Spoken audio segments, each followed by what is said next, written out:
and welcome to what is a continuation of the Bullet Chess Championships. Here we have the All-Star event. My name is Grandmaster Mon Hamilton, and very excited to be joined by a familiar face from this week's competition, Grandmaster Daniel Naroditsky. What's up, buddy? Hey, Mon, good to be here. I'm super excited about this. Unfortunately, the Bullet Championship didn't quite go my way, but let's forget about that because we have a lot of matches to play today, and all of them are going to be super interesting. Yeah, and I mean, getting into the format for today, I want to remind people exactly what they're going to be looking at. Of course, we do have some of your favorite streaming personalities. There is going to be an 8-player bracket. Matches are going to be a 15-minute countdown clock, much the same as the Bullet Chess Championship countdown clock that you guys are familiar with. 1 minute chess across the board. We're ready for those dirty flags. And of course, if the match is tied, and I hope we do get some of those, then we will go into sudden death, and the high seed gets white first for that game. So moving on to the prize fund, I guess. Tanya, I mean, how about the prize fund? You get money just by showing up. You do, and hey, if you win first place, that's a cool $3,000. I know some things that you can get for $3,000. Maybe a lifetime collection of gaming mice. I have a couple of ideas, but those are some pretty handsome prizes. So this is going to be pretty high stakes. Yeah, I like the suggestion for maybe a lifetime supply of gaming mice, especially for Bullet. We all know just how many of those. Yeah, exactly. We all know how many of those we can go through. Well, we've talked about the prizes, the format, but don't forget about the players. These are the matchups that we're going to be seeing today. And, you know, scrolling top to bottom there, it's nice to see a few Canadian flags in the mix. But Danya, any matches stand out to you here? Well, really, all of them are really interesting. I'm super excited to see Maurice play. I'm a big fan of his style. That's going to be a fascinating match. Nemo and Anna is going to be our first matchup. That's a marquee matchup. Really, all of them, I think, have the potential to be close and to be super interesting. Yeah, we see the bracket on screen there. You mentioned Maurice, Tanya, some names. Even Sean Semte's been streaming a lot. Road to GM. So obviously, the point of this tournament is featuring a lot of those personalities that might not be good enough to make it into the main tournament with players the likes of yourself, Danya, but certainly an exciting format featuring some people that, everyone watches on stream every day. Mm-hmm. No, absolutely. This is going to be super promising. The way I played yesterday, I think some of these players would have advanced that they played me. Well, this is going to be an exciting show, but of course, we want to make sure to give a big shout out to our presenting sponsor for the Bullet Chess Championships. That's Susquehanna International Group, SIG. Susquehanna International Group is a global quantitative trading firm that uses strategic games like chess to improve their decision-making skills.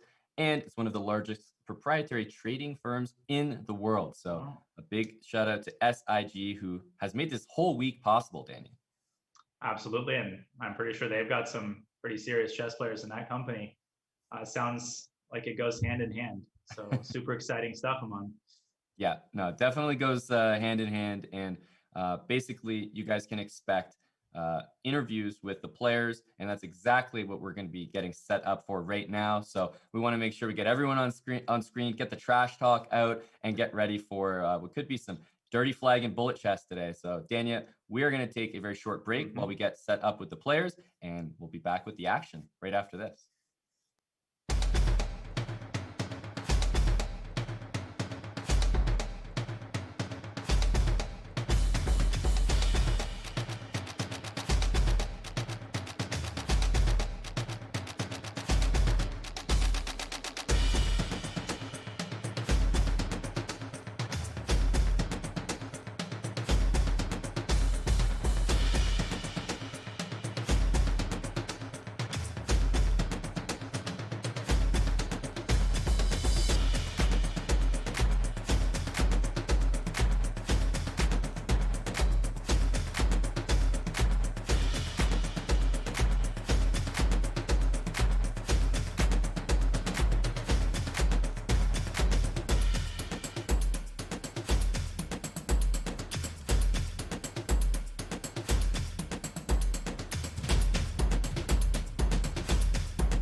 And Tanya and myself are back, but we're joined by two lovely ladies here. That is Nemo and Anna Cramling. Start with you, Nemo. Welcome to the show. And I mean, Bullet Chess All-Stars. You're about to get into a 15-minute bullet match with Anna Cramling. Thoughts? This is going to be really exciting. It's going to be hype. Oh, yeah. Oh, yeah. Oh, yeah. For sure. Anna, you feel the same way? Yeah, I mean, I'm the lowest rated player in this tournament, and I'm playing the first round against the highest rated, but I mean, I'm super excited. Wait, I'm the highest rated? Or wait, you're maybe not the highest rated. I thought you were.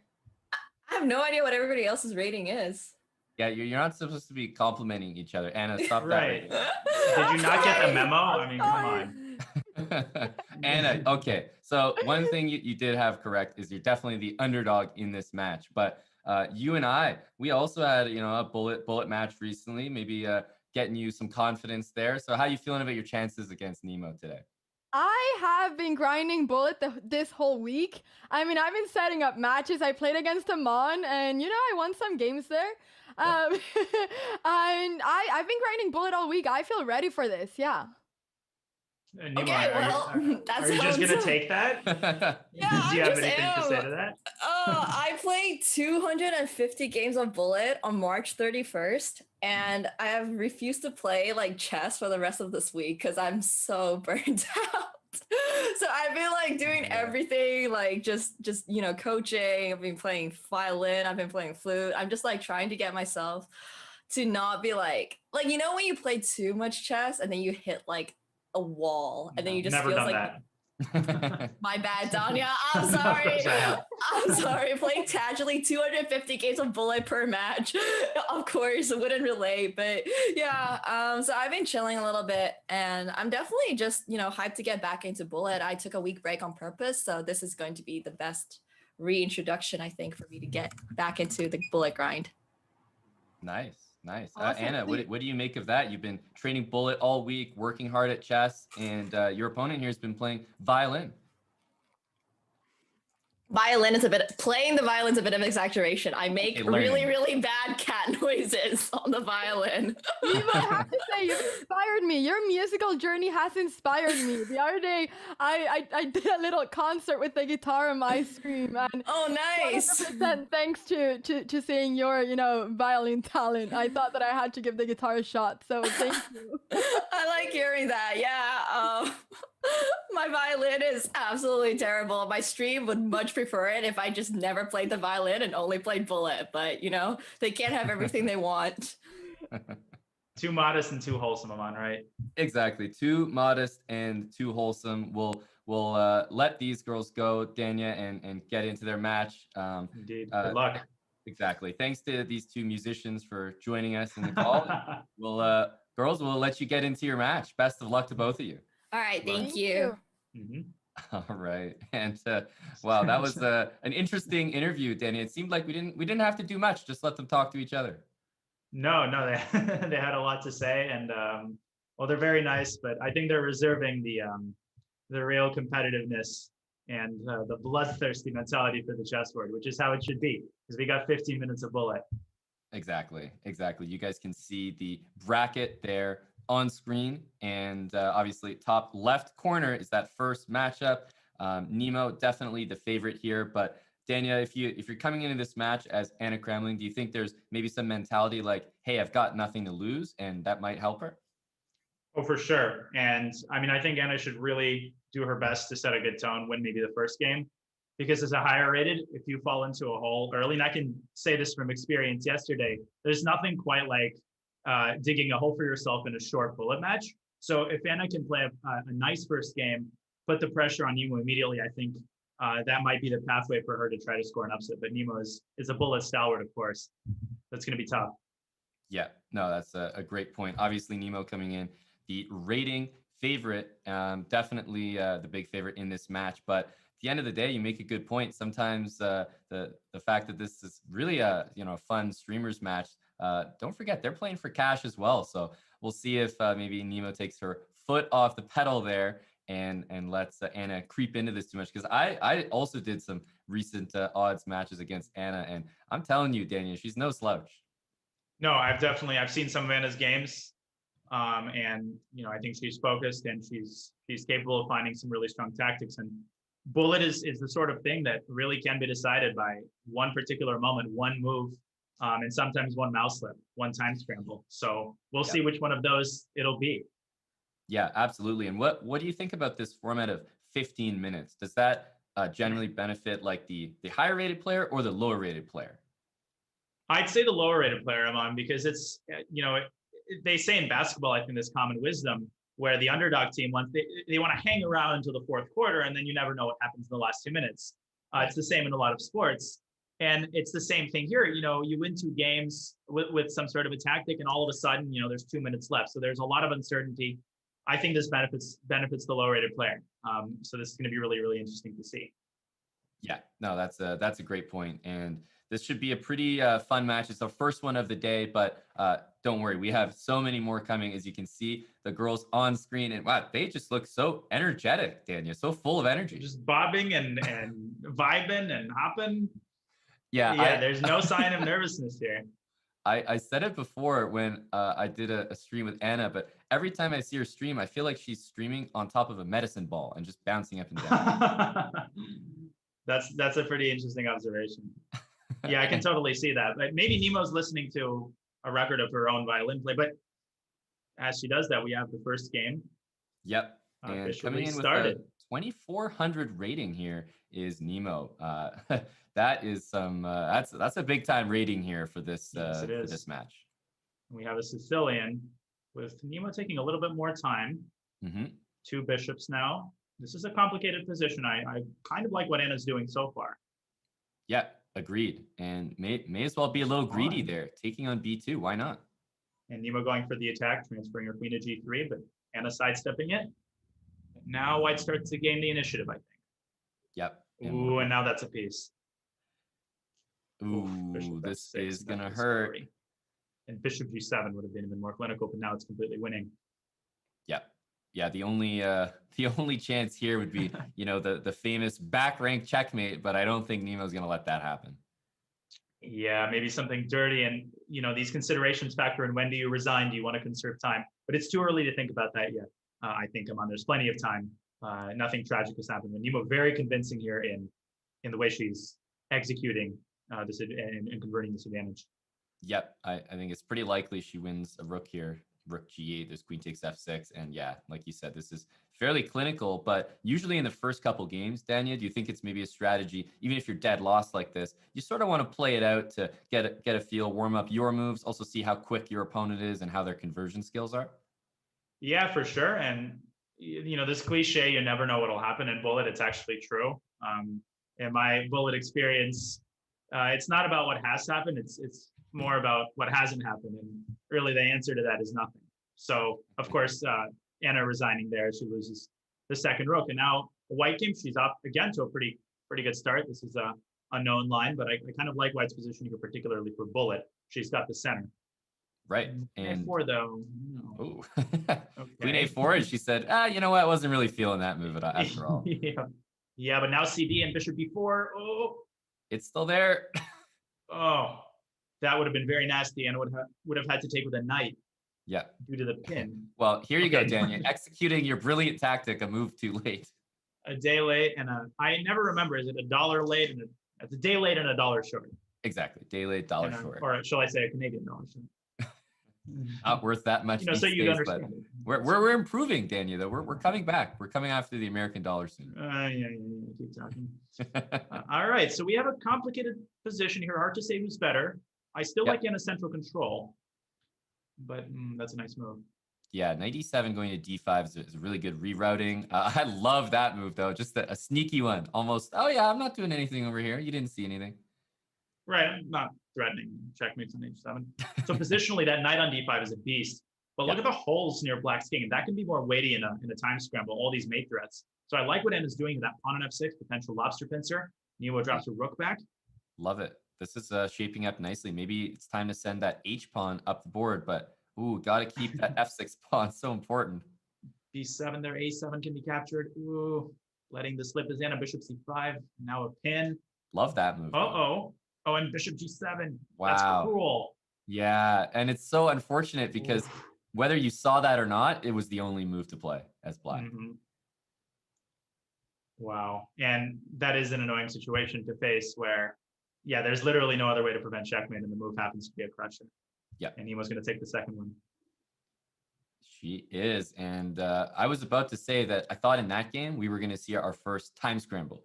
And I was interested to see how the girls matched up in speed because I definitely know how good Nemo is. But Anna at 2100 is actually very dangerous on the clock at the end of the game as well. Yeah, and I can see that in the opening. She's playing fast and confidently. Bishop e3, I'm not sure about that move. I think she's getting off to great starts in the opening. I think there's just that pivotal middle game moment where maybe she can take a little bit more time. D5, a great position for black. Yep, and you got to be careful how you take this bishop back. Well, there you go. D4. That's exactly why. And queen c6. Oh, there was bishop d7. And Anna's up a piece. This is a big chance. Yep, this has to be capitalized on. I think if you're Anna, this is the exact moment where you make your stand in this match. 10 minutes approaching left here and up a piece, as you mentioned. And that c-pawn rumbling down the board, thundering down the runway. Now a fork, but be careful. Careful. Anna, don't blunder h7. Good g6, but Nemo orchestrating some chances for h4. This is not over yet. Yep, bishop f5. You're going to sacrifice in a heartbeat. Not even going to think twice. Yeah, particularly not. Dr. Tancredi is watching. But don't take on h7. That would be premature. Maybe if the queen can get somewhere to h6, maybe c4 here, dislodging the knight could be considered. This is not over yet. Right. Queen e3 now looks dangerous. Yeah, same idea. Queen d2. Yeah, I'm not doing anything. Maybe rook takes f5. F5. Oh, there it is. Oh, no.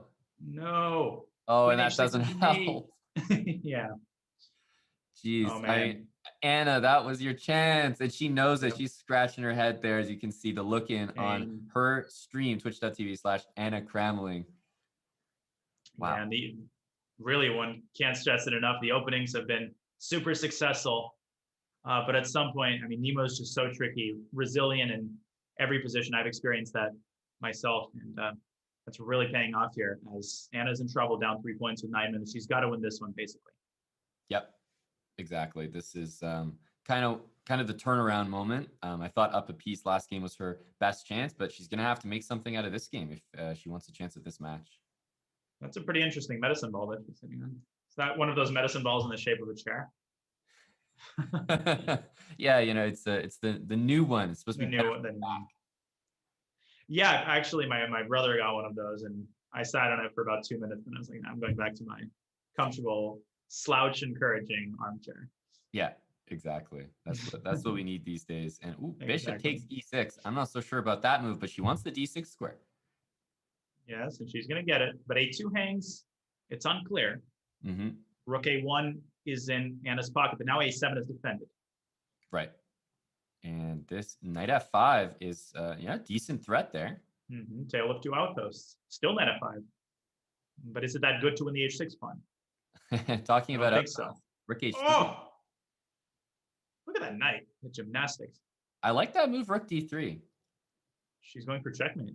Yeah, no, that's the way you want to do it. And doesn't she? Well, she at least has a draw here. And maybe bring that g pawn up to g5. Oh, and that's checkmate. She is on the board. Wow. Unbelievable. That's incredible. That was just an exquisite endgame effort. The knight going hither and thither, delivering the checkmate, and Anna's still in it. Oh, yeah. And you mentioned that was a turnaround game, Tanya. Now that there's 7.5 minutes, is the next one just as important as the last? Yes. 7 minutes, one just gets the sense Anna's on a bit of a roll. She's feeling more confident. She's got a pretty solid position again. I think she's got to try to strike here. Yeah, and I would look to push that pawn to c4 fairly quickly. She's going to try to take maybe the 2 bishops, but Nemo's not giving it up. And Nemo bringing her knight to 5 now. I like white's control over those light squares in the center and the 2 bishops. Nemo advancing the pawn. Bishop g5 is possible, and there comes c4. Yep, I like knight c5, though. Big fan of that move. e4 here is interesting. Time advantage for Anna. Right. Time advantage for Anna is very relevant. That's one thing that I think, as the lower rated player, Danny, is a good strategy. Always just try to play fast. You might not be able to produce as many good moves as your counterpart, but playing quickly helps a lot. Indeed, and posing practical and tactical problems, which is exactly what Anna's doing. Although Nemo has stabilized in the second game, that pawn on d3 could be a curse rather than a blessing if it gets weak. And that rook on e4, blockading, pawn on e5 can fall. Is starting to get a little bit out of control for Anna. Yep, and I might have considered rook c7 there, keeping 2 rooks on the board instead of trading, because now I'm just worried that Nemo's position is too easy to play, but here comes the black king. e4, yep. And establishing a defensive line on the 4th rank is Anna, and I like the speed here. This might be a time scramble, man. Yeah, and we've been waiting for a while for a time scramble between these two girls. I love time scrambles. I'm not even keeping it a secret. I'm out with it. Rook what's there. going And on here? all the pawns are getting cleaned up, though. Yeah, the vacuum cleaner is on. And now Anna's down on the clock, and Nemo's going to wrap this one up, it seems. Mm-hmm. Although, Pretty well played by Anna under pressure, but it's just not enough time. Yep, and it's going to be checkmate. Right. So I think probably that the math might check out here, Tanya, for a comeback, but it's going to have to be, picture perfect. Yeah, it's going to have to be some Nobel Prize winning math, and Nemo can definitely milk the clock. And if things go wrong here, she can definitely take almost all or all of her time to bleed more of the clock. But her position seems very, very solid out of the gate here. Yeah, definitely a good position on the board. Pawn takes e4, and that knight I'm a little concerned about, but it ends up finding a good home on c4. Yes, and no, this is actually that bishop on b7 is not very good. The square on d6. Anna has really skillfully used her knights, but as I say, that knight d2 is a little bit passive. I would have played rook d1. Right. And I feel like the queen is sort of taking the square the knight wants, and meanwhile, Nemo is executing a pretty nice attack over here. And rook takes g3 would be at least a perpetual, but Nemo going for more. Queen to d6, rook h4. What a move. And that knight is going to drop. That is a full piece, and that queen escapes. It's not getting trapped down there. Yep. She's got b4 or a5. I like the speed, though. I really do. Like, if you're going to be down a piece, look, she's up like 10 seconds every single game. Yep. No, that's great. And making practical decisions, just, if she cleans up the tactics a little bit, she's playing very well. But now that bishop, totally dominating bishop f5, the big threat here. Right. So rook trade and rook d4. Try to pick up that b pawn. Still looks reasonable, but blunders the rook. And you see the reaction. Yep. And now the math, I think, no longer checks out. No, I think whatever. If I may, boldly, if I may venture a bold claim. Yeah. And that's the checkmate on the back rank. So I believe we are trending towards the diplomatic word, trending towards a victory for Nemo here. We're ambling toward a victory. All right, well, we got a Sveshnikov here. Yeah, and we will have definitely a couple more bullet games, regardless of the final result. Let's see if Anna can get another point on the board. She already has 1 win under her belt. Yep, she's broken the ice, and she's demonstrated great opening knowledge and great speed in the opening. Sveshnikov is a good choice for bullet. It's very dynamic. Of course, white has that d5 square, but black has chances on both sides of the board here and in the center. She plays d5, and she does.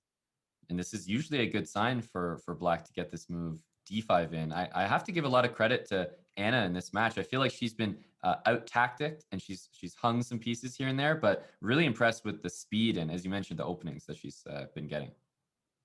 I just paid attention to that word, out-tactic. That'll be in the next edition of the Oxford Hamilton Dictionary. That's in the current edition, if there is one as well. Right. Yeah, it made its way into and now Nemo is the one handling her knight very deftly. Yeah. That b pawn is going to be the crusher. Knight c8 here is even possible. Wow, look at that. And the knight even covers d6 and a7. Which is a terrible fate. There's no way to stop the pawn other than getting up the bishop. Right. Ugh. Yeah, and a tough decision there, bishop b6. But I think Anna is going to find herself on the worst end of this one. And even a5 here would be a flourish. Yeah. This would be winning even without the knight. Nemo is clinical, just going about it in the most savage way. Super Russian school of chess. Just going to put a knight on f5 and a pawn on h5 and win it like Mark Dvoretsky described in 1960 book. I'm sure she definitely read that same book. Totally. I don't think he wrote a book until the 80s, but I just got to pretend that I know what I'm talking about. So they have time for, let's see, 6-1 is our score, probably the last game. Yeah, and we'll see whether Anna can go out swinging, because you know what, Danny, if you're going to lose the match, there's nothing that feels better than winning the last game. Speaking from experience here myself as well.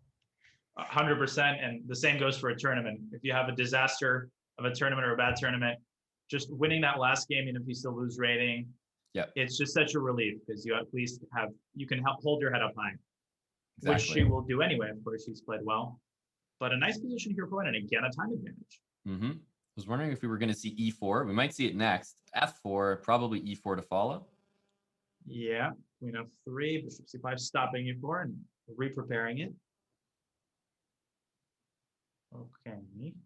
Yeah, this looks pretty reasonable for Anna. Once again, good opening and up nearly that 10-second mark once more. Yeah, I kind of like what Nemo's doing here now. Be careful, Anna. If knight d6, queen b1 is made, but very careful. h3 as Nemo gets her knight to e6. Yep. And captures this pawn. Aggressive though by Anna. This looks good. e6 here. e6. Wrong order. Yeah, because look at that long range queen on a2. Yeah. e6 would have, I think, been a crusher. How about bishop h4, queen? Knight takes f7 here. Oh, yeah. Oh, wow. That actually was a cool move.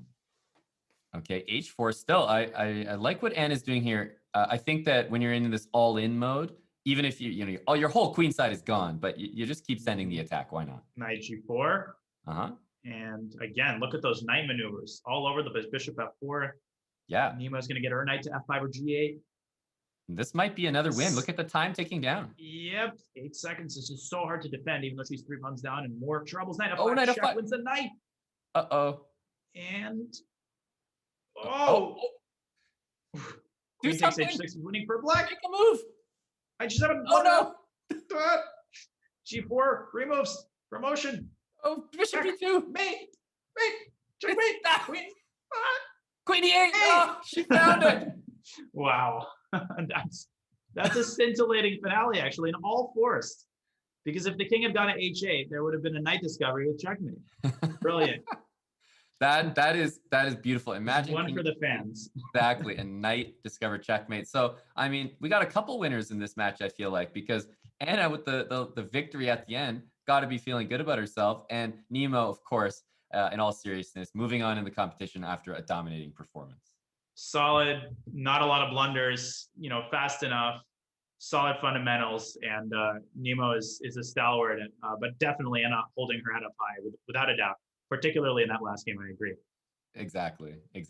So, I mean, that was only the first match for everybody. So keep in mind, guys, we are going to take a short break right now, but we're going to come back with, the next match and the players, of course, on cams. So we'll be right back with this Bullet Chess Championship All-Star presented by SIG.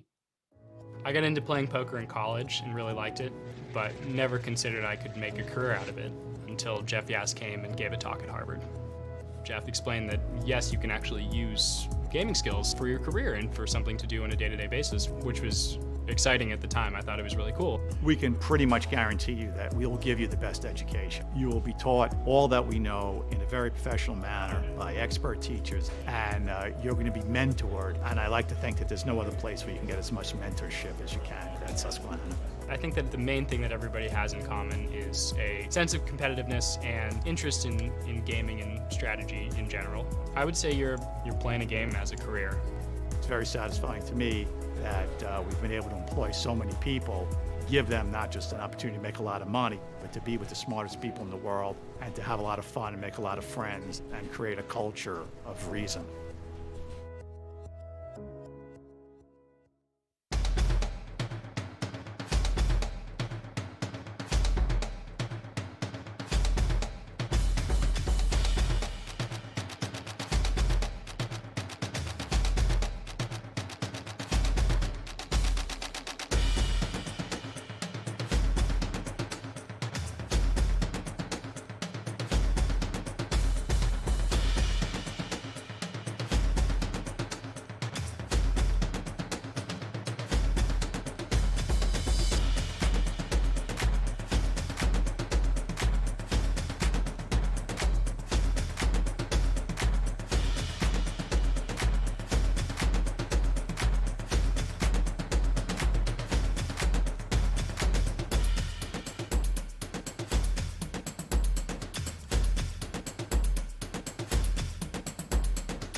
And Tanya and myself have returned, but we've brought some guests with us. That is International Master Tanya Saktav and Grandmaster Maurice Ashley. Welcome to both of you. Maurice, I'm just going to go right to you.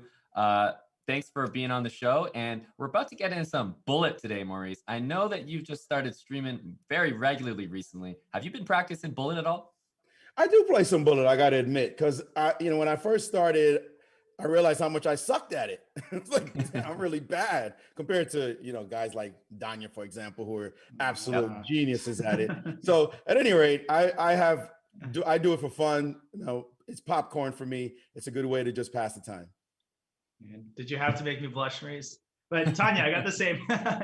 I got the same question for you. Have you been keeping up the Bullet? Do you focus mostly on Blitz? How have you prepared for the tournament? Neither, actually, but ever since I found out that I'm playing Momo, then I've been taking it a bit seriously.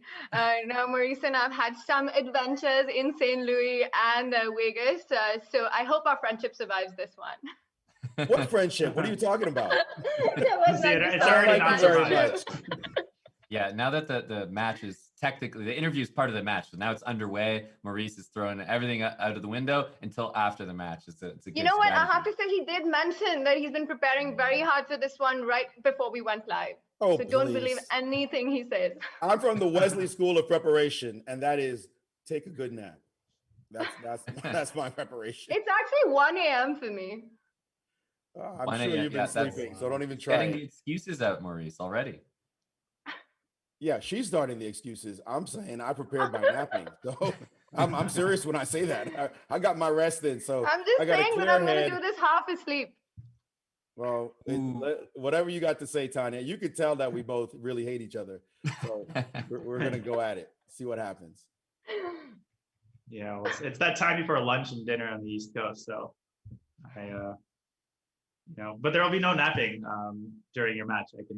I can sense the tactics already beginning before the first move is played. Exactly.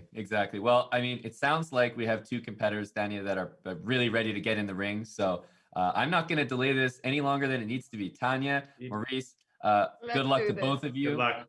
And enjoy the match. Thank you so much. Much appreciated. Play well, Tanya. You too, Mo.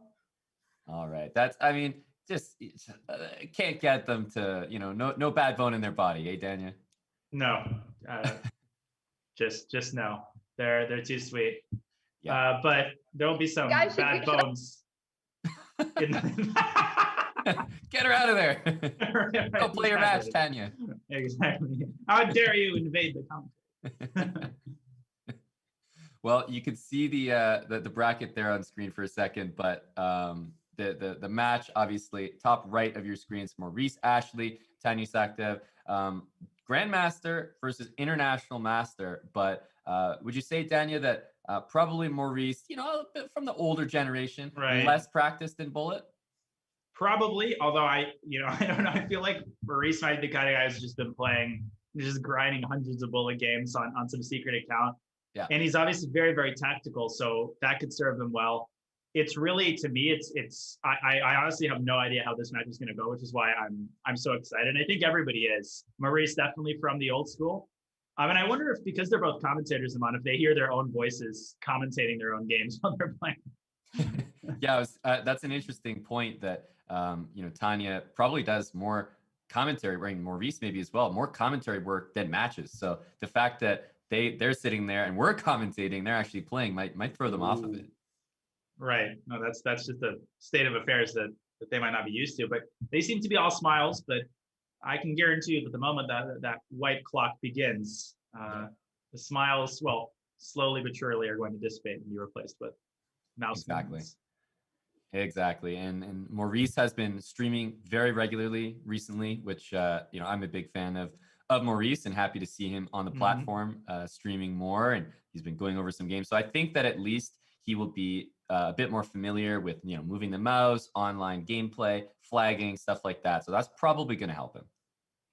Yeah, for sure. And I've seen Maurice play Blitz a couple of times in person in St. Louis.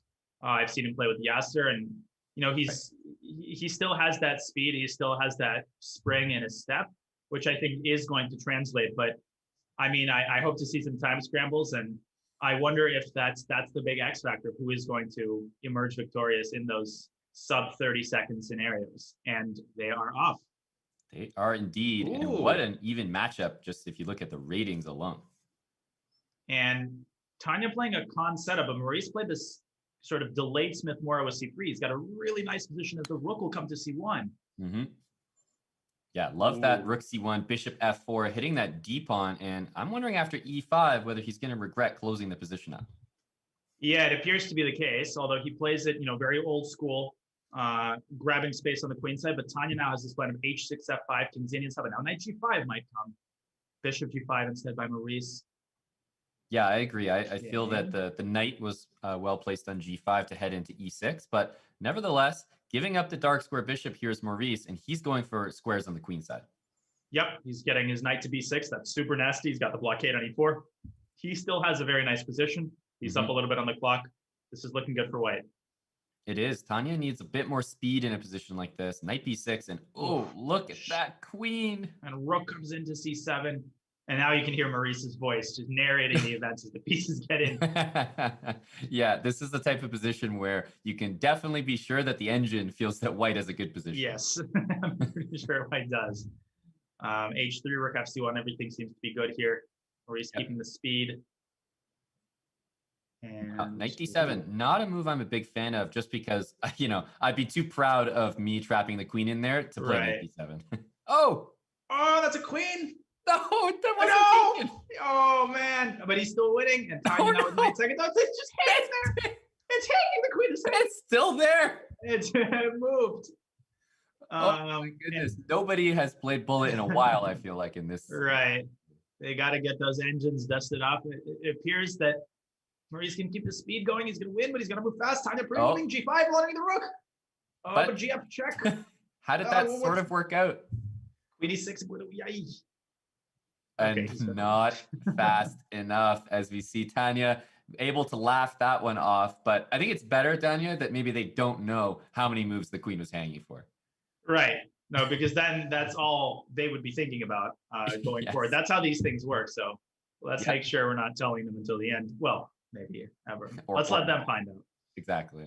Well, one day down the line, 2 years later in St. Louis, Tanya's going to whisper in Maurice's ear about the queen hanging. Right, exactly. Over over cocktails and in some rustic mansion, but some closing ceremony. Exactly, a closing ceremony somewhere. It honestly is better though for Bullet sometimes that you don't know those mistakes because they truly will haunt you, and you'll be thinking about them here when you shouldn't. You should be focusing on this position where, guys, we're attacking on both sides of the board here. Indeed, as Maurice strikes first, taking the pawn, but Tanya doing a very good job ignoring that. Pushing down the H file. Now G4, bishop H6. This is a super textbook, super classic attack. Very hard to parry Amon in a Bullet game. That H file now wide open. Agreed, wholeheartedly. This attack, very old school, very calculated, and I just love it for Tanya. I think it's probably going to work out. And Maurice trying to weaken White's king with Tanya tucking it away in the corner. Fearless here as Maurice using his queen to probe. I thought rook D3 might have been more active. Now E5 is interesting, but at least Maurice manages to take the queens off the board. Right. I like the move E5 there instead of G5. Rook F1, now King B2 or Rook C1, take the C file. Yeah, this is looking good for Tanya. She's up on time. Objectively, it might be right around equal, but an en passant here would have been H4. I'm not a fan of that one. That just drops the pawn. Right. And Tanya's going to take that up. F4 would be good here as she reroutes the rook back to C1, trade of knights. This is looking very grim for Maurice. Right, and I would have taken with the F pawn on E6 and played bishop C6. Instead, the rook is actually just walking circles around the bishop here. Right. But the clock is going to play the decisive role. That's correct. Yeah, even though white is dropping pawn. Ooh, Tanya. E6, ED, D7. Just nice little bullet trick there, Tanya. Yeah, very, very classy, getting the rook to F6 and now pre-moving the king moves. And it's 1-1. It is. I have a feeling this is going to be an extremely close match. Yep. One gets that sense. With 10 minutes left in the match, score is 1-1. Maurice to the white pieces. And here we go. So this position, I would say, is already one that both players are probably familiar with in a classical sense. This doesn't feel like a bullet position. This is just This is just, mainline like English Catalan stuff. Yeah, this is something you'd see in the Iranian MVL, Wake Yeah. on 2016 kind of stuff. And Tanya playing it solid bishop d6, cutting into the pin. Maybe Maurice is slightly better. He's got more space. E4 is a possibility here. It's easier to play, and he goes e4. I like what he's doing here. Yep. He's got an edge. Queen takes, preventing the move c5, at least temporarily. Doubling the rooks. Now And- Tanya preparing c5. Right, and queen e5. So we could actually get some sort of end game where white's bishop ends up better than black's bishop. I can sort of see the tea leaves. You can see the tea leaves. Is that a Canadian expression? It's from Harry Potter, obviously. Oh, I just thought of like a tea leaf salad. You get it at a Burmese restaurant. Anyways, we'll table that for a later date. Yeah, we'll save that discussion for. But Maurice is not tabled the Private. c5 pawn for a later date as he snags that one. This is looking very grim for Tanya, unless she can find a way to get Maurice's king trapped in some sort of a perpetual. His clock is also concerning me, Aman. Yeah, and in fact, if you just sort of plant the black queen behind the pawns or on d4 as Tanya's doing, with the time ticking down, this is not the easiest conversion. Queen b7, you got to pre-move that. And he's taking about 2 seconds, 3 seconds to move. That's way too long because Tanya will have checks in her pocket. Right, good move there, queen d5. There we go. And we're starting to get the pre-moves in. He by Maurice. doesn't go for a perpetual there. Take a7 back to e3, a7. Nice pre-move. Oh, look at this. He's got to go. Got to go. That's a pre-move queen. Gotta be. Close. You know what, Danny? I think he didn't have auto queen on there. That took too long, the queen. Got to take both pawns now. Take the pawn. There you go. Oh, and he does. And he might still win this. Knight. Oh, my God. I knew he didn't have auto queen on. There was no chance. I actually haven't had it on since, until recently, believe it or not. Really? Is that yeah? Like, you actually believe, like, statistically, you need to under promote more? Believe it or not, it's more the psychology of being able to do that overrides the fear of the stalemate scenarios, which is totally irrational. But I agree with you. In that case, I think Maurice, maybe not quite as experienced in those time scrambles, internet time scrambles. Auto queen would be a good idea. Yeah, and I just can't get over promoting to a knight and then not having another move ready. Just that he expected that move to just knock her out. Right. Wow. So we have a sort of an IQP position. Maurice doing a good job blockading d5. Yeah. And yeah, hard to say. I mean, I don't think white's pretty solid here, but black is definitely in the driver's seat. Rook c8 here. There's bishop c8, I guess. And blunders the rook. A full rook. Oh, and Maurice, he's letting slip a little smile. Yeah. He was like, all right, should I smile? Okay, fine. Can't help it, right? Yeah. Can't help it. Okay. And another one of those Queen's Indians. Oh, we've got a lot of those Catalan Queen's Indian kind of openings here. This could get really good really fast if white Yes. goes e5 here. Bishop to d3 might have been a slightly more active square, but yeah, d5, this is still very, very good for white. Yep. Yeah, bishop on b7, guys. I mean, it's just looking at this granite on d5 supported by c4.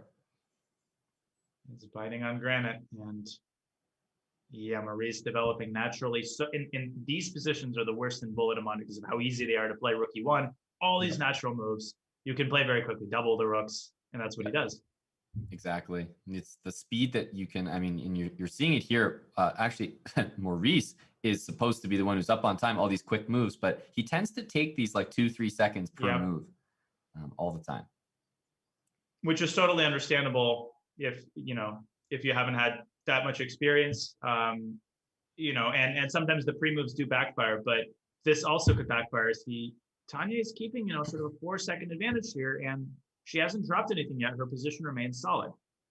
Yeah, the interesting thing about positions like this that I find in bullet is, as black, your position is so bad that there's so many things to improve upon, and as white, you feel compelled to make something happen because your opponent's position is not that active.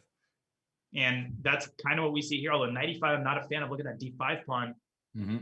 Maurice has got to go. G4 looks good there. F5 by Tanya, maybe. Yeah, f5 by Tanya does look like it scoops up that pawn. There we go. Yay.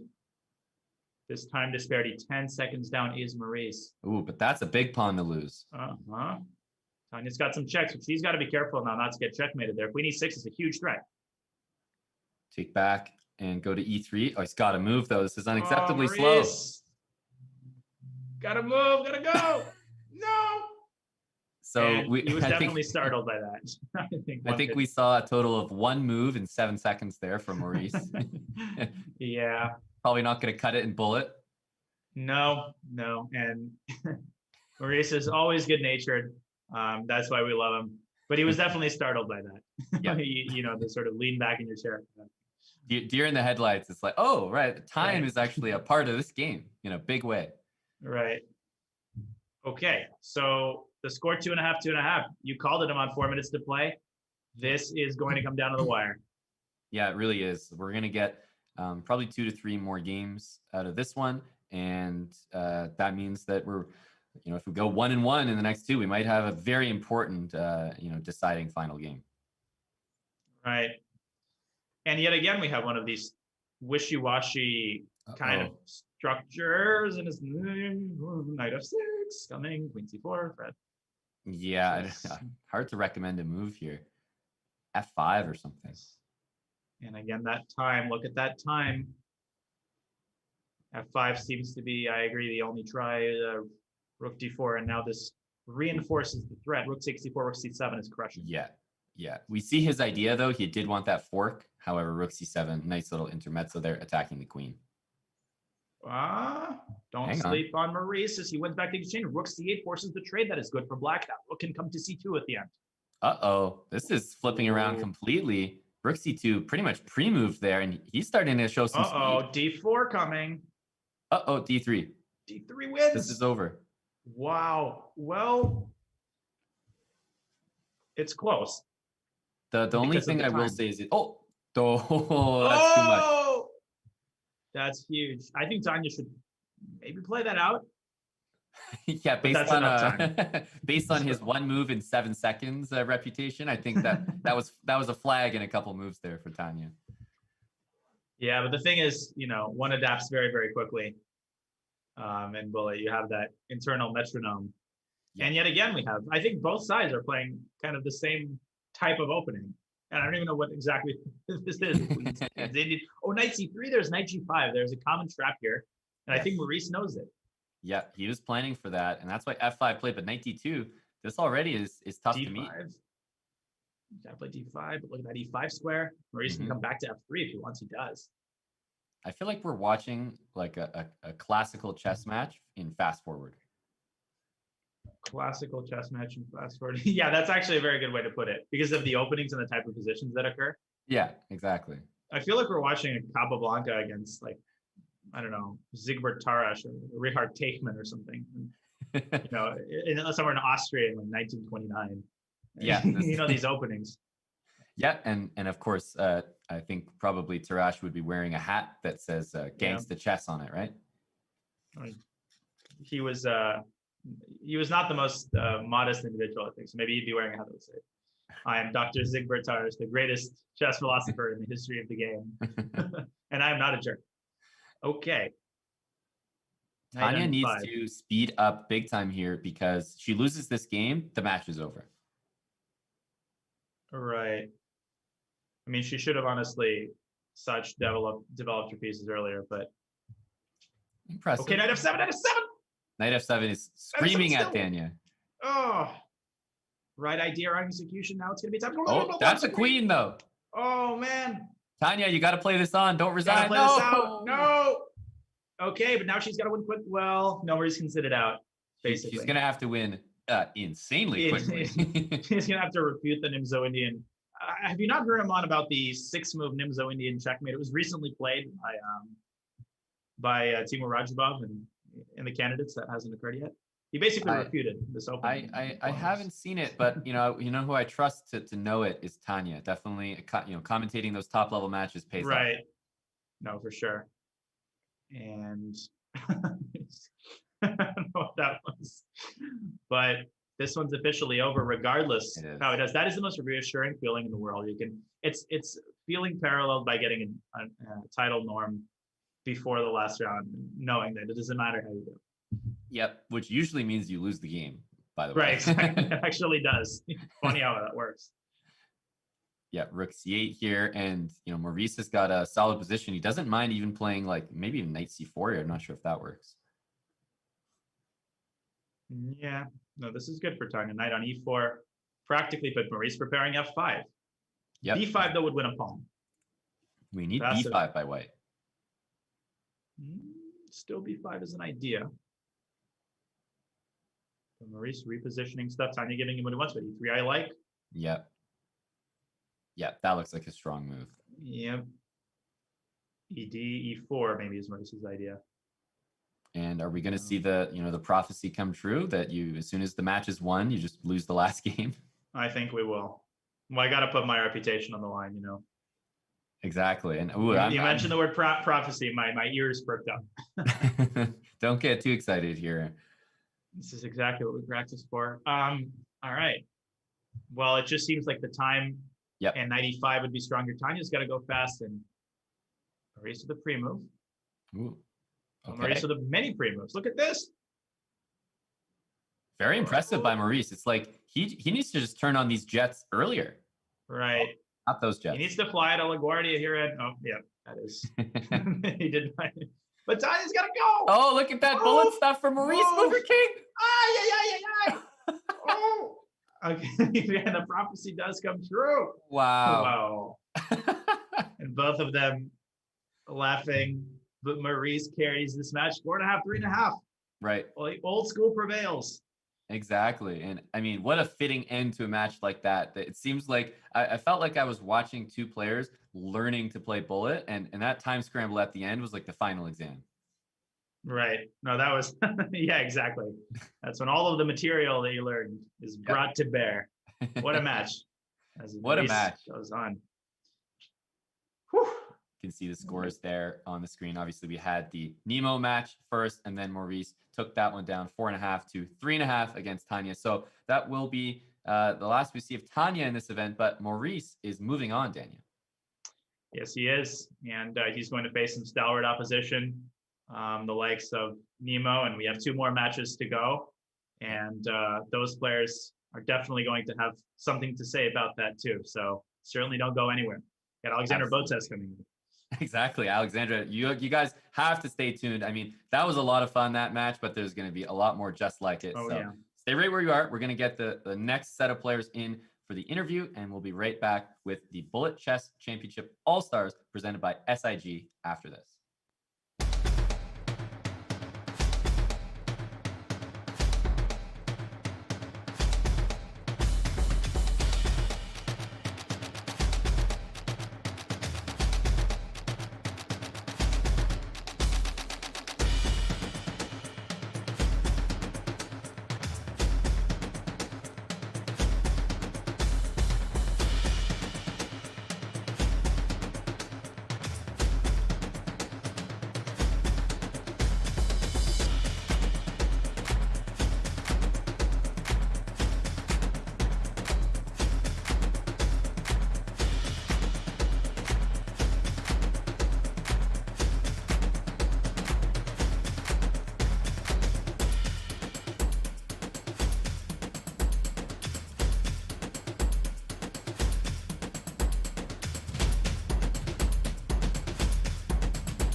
we have returned. Danny and I brought a few friends with us. We're joined by Bartosz and Alexandra. Bartosz, I mean, you got to tell us right off the bat, what's with the dress up? You looking pretty fancy over there.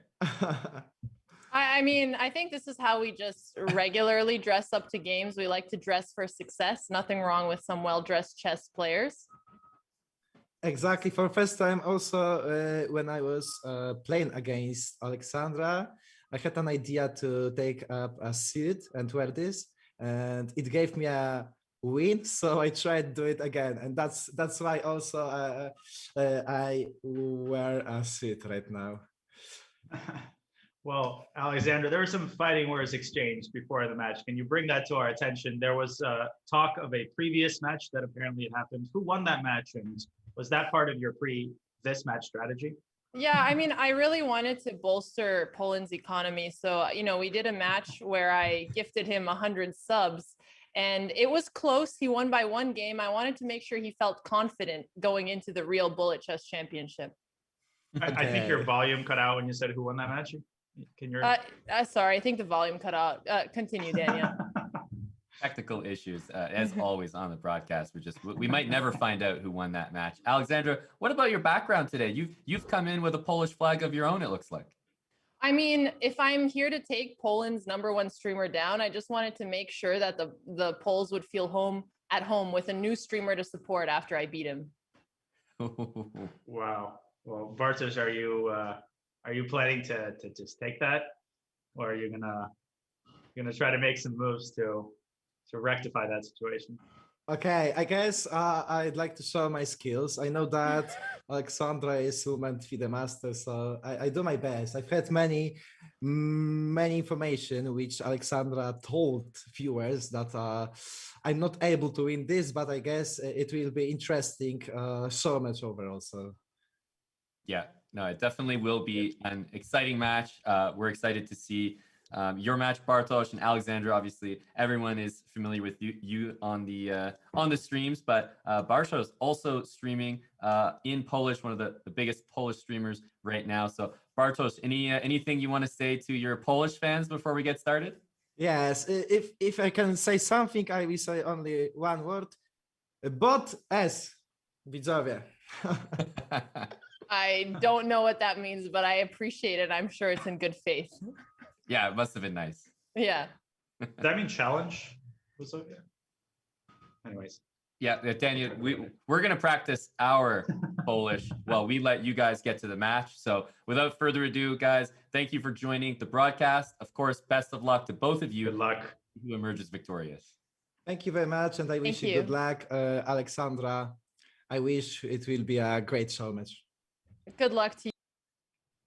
Wow, so courteous at the end on. Yeah.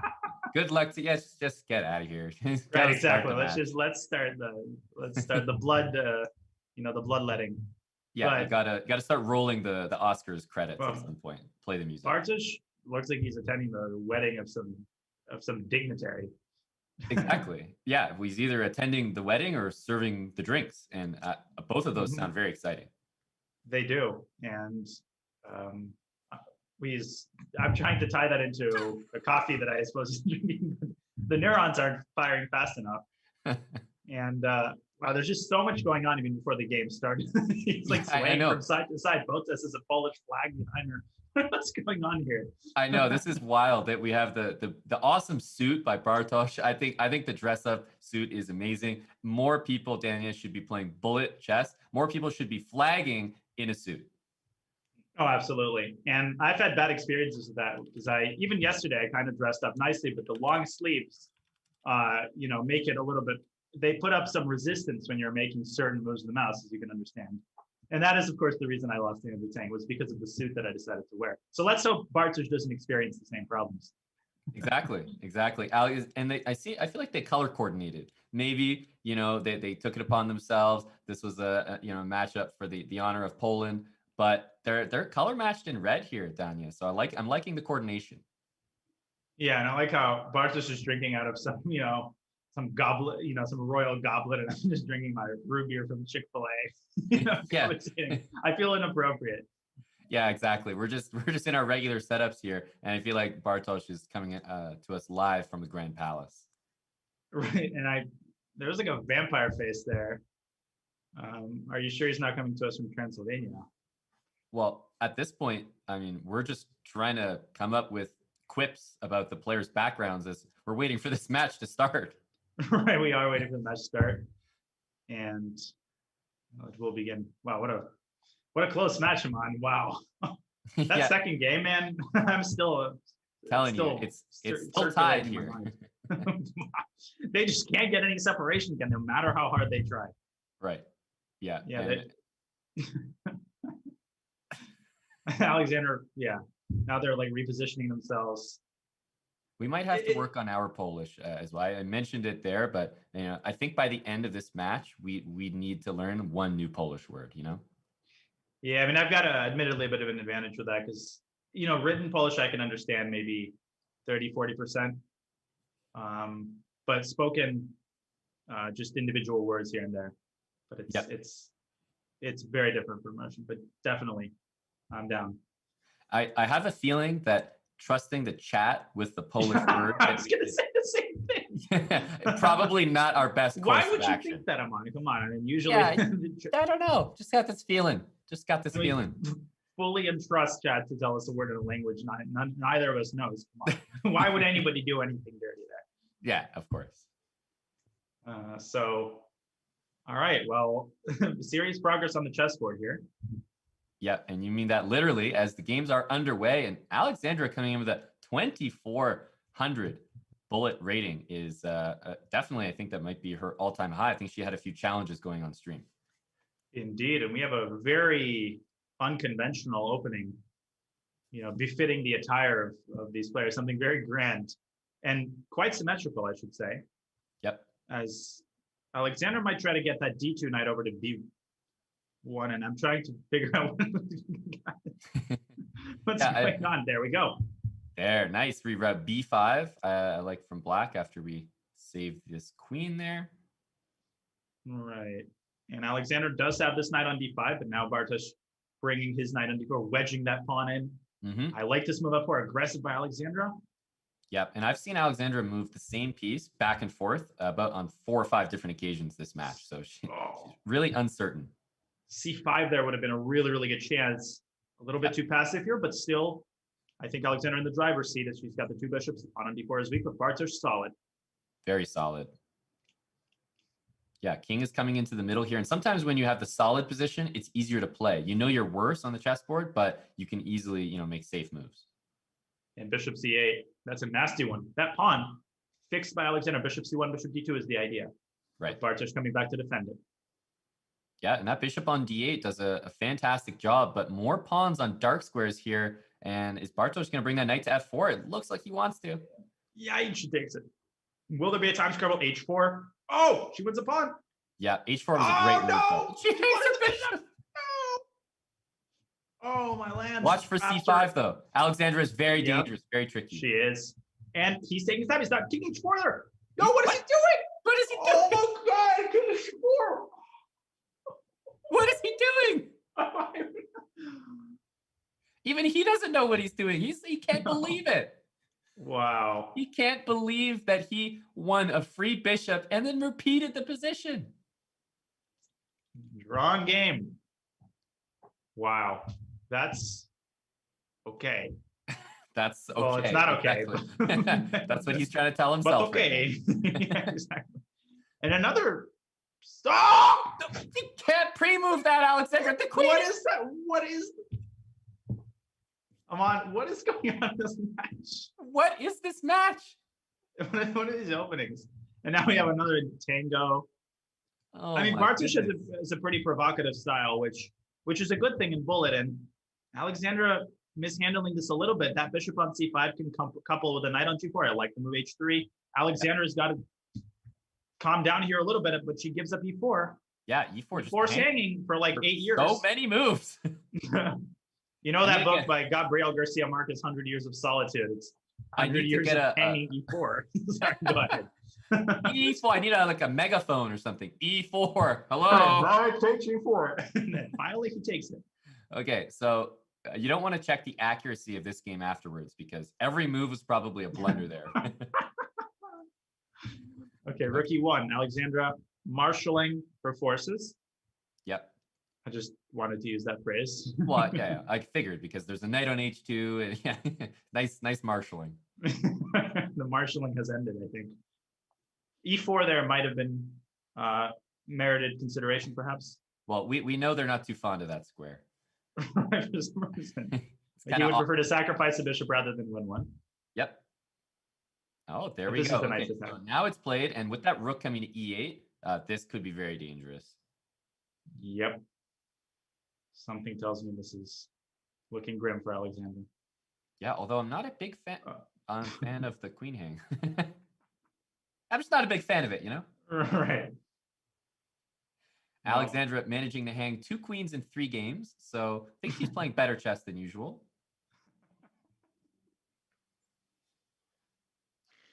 As we move on to the next game here. Getting nervous. That pawn on e4 just set me off. I mean, it was. Yeah, you do not, guys. Oh Please my don't God. check the accuracy of that one. That's easily like a sub 30% game. No, I mean, I don't think I've ever seen a pawn hanging for that long. But wait, Aman, there was a pawn hanging on c4. Of course, but For it a was only move. hanging for a single move. And now we have another one of these locked up positions. Yep. Bartosz preparing b4, it appears. If he can blast open and yeah, I mean g6 maybe would have been more pointed. Now the b file opens. The c file might open with c5. Right, c5 is something to be seriously concerned about and played. Really strong move. Uh-oh, bc queen b7 is made. That pawn is untouchable. Yeah, and the other rook is coming to c1. I don't think you Oh. want to trade queens here. Yeah, that's a better move. King d7, queen b5 sends the king back to the c file. c6 and another one. Okay, so that's 3 queens in 4 games. Not too bad. I still think Alexandra can be happy with the performance. You're too funny. And Bartosz, he's essaying all sorts of interesting opening setups. Right. And there's another pawn on e5 that's Okay, this time captured. Take it. I don't know what it is about knight e4, and this one is looking good for Alexandra. She's got to win this game in all seriousness. Yeah. 9 minutes to play, Aman. I think she has to press the gas pedal down. This is her chance. Exactly. We actually have her first game was her best one, and I love the move b4. Now she's got a threat. That is a very classy positional sequence. And let me not try to jinx. Well, watch out for queen f3. Queen f3, bishop h3. Nice. Queen f4 with an iron fist. Okay. Take on a3. Maybe get that queen involved. What about rook a1? Maybe queen d6, hanging the queen. That wasn't too what they say. advisable. You gotta commentate to your audience. Right. Well, and you know what Mikhail Tal said about sacrificing multiple pieces at the same time. You can only take one piece at a time, so you might Brilliant. as well. Alexandra making it a little bit harder on herself. That pawn on a5 would have been a nice asset here. Her king is a little bit weak. And in all seriousness, I really do like the move h6 by black. Before Yes. you start pursuing aggressive options, take care of your king. Make sure you're not getting back rank mated. And Alexandra, good free moves here, but she's low on time. Those light squares around white's king, bishop e4, battery maybe. Yep. Yeah. Okay, she's starting to get some pre-moves in. I'm concerned Nice. about bishop e4 taking your queen. Okay. Queen there we go. d1. d1. Oh no, what a good move by Alexandra though. Alexandra with f5, fg. And now the king is still a little bit weak, but she's gonna go rook e8. Yeah, that's a check. Rook e8, covered. Covered, 6 seconds for Alexandra. Bartosz has the checks. He's got the weak king. 3 moves made. Here we go. Alexandra is really good at pre-moves, but she needs Yes, to she cover her is. king from checks. Queen f5. She's on the Nice. offensive. Ah, She's got the upper hand here, and that's She's just got it. Alexandra showing her skills in bullet. She is really good at pre-moves. yes. And that's why in my matches against her, these sort of adoption matches, you know, if I have 15, 20 seconds to a minute, you know, she beats me pretty regularly in 10 second, 15 second chess. She's got the mechanics down. She knows how to set practical problems, but she's got to follow up on this. She's in a French. She's comfortable in these positions. Let's hope the queen on d8 has a long and illustrious life. Yeah, she's improving. The last game, honestly, was very clean by Alexandra. Yep. And this one looking good too. C5 might come in. Bishop G5 is down a threat. Yep. Bishop A6, I was going to say. And she's slowly poking away, but White's position improving, getting a lot of space Bishop here. E4. Bishop E4. Yeah. Oh. Okay, C6 a little bit passive, but still very solid. But a little bit passive. But a little bit solid. But just a tiny bit passive, but quite a bit solid now. Also solid. Now it's looking solid. Right. And now there's no queens left, so which is kind of good. Can't But look at wonder if Bartosz. you don't have it. Okay, so what do you make of this endgame here? Because White has the active rook. Would you rather be white or black here? I will. After rook e4, I'd rather be black. I think this might be this smells of a 3-time repetition. But rook d7. Now Bartosz, I think, has the upper hand. Rook d7, rook f7. Yeah, I just have a bad feeling that black's pawns fall first. Yeah, whose vacuum cleaner is better here, but I'm not sure. Actually. Oh, White's vacuum cleaner. Okay. White's got a Bissell. I don't know, too many vacuum cleaner brands. The evaluation bar seems to know something that I don't. Well, I often find that to be the case. And after A2. Uh-oh. A2. Okay. So Alexandra, there's an aversion to queens, whether they are manufactured or kept on the board. Exactly. So she doesn't want her queen on the board, and she doesn't want any replacements at all. Right. No refills. I hate those places with free refills. Now, in all seriousness, that would not have been that easy. Bartosz had passers, but that was a chance. Now, 450 Aman, she's got to win this one. Yeah, it definitely feels that way. So that's probably the main reason why I was advocating so hard for pushing that pawn. It still would be a tough conversion, but she also has to think about the match situation. She does need wins. And I feel like she should have snagged that pawn on e6 when she had a chance. Yep. Knight d4 still looks maybe better for white, but now Bartosz activating his pieces, and Alexandra doesn't have any pawns to show for it. And I don't mind the move g3, but I would have maybe gone for king g2, rook e2 to solidify the second rank. Now rook e7. Although rook takes f2 might get black enough counterplay, I'm not sure. King f8, and I think we might be headed towards a draw here. Yeah, well, he definitely now has a draw.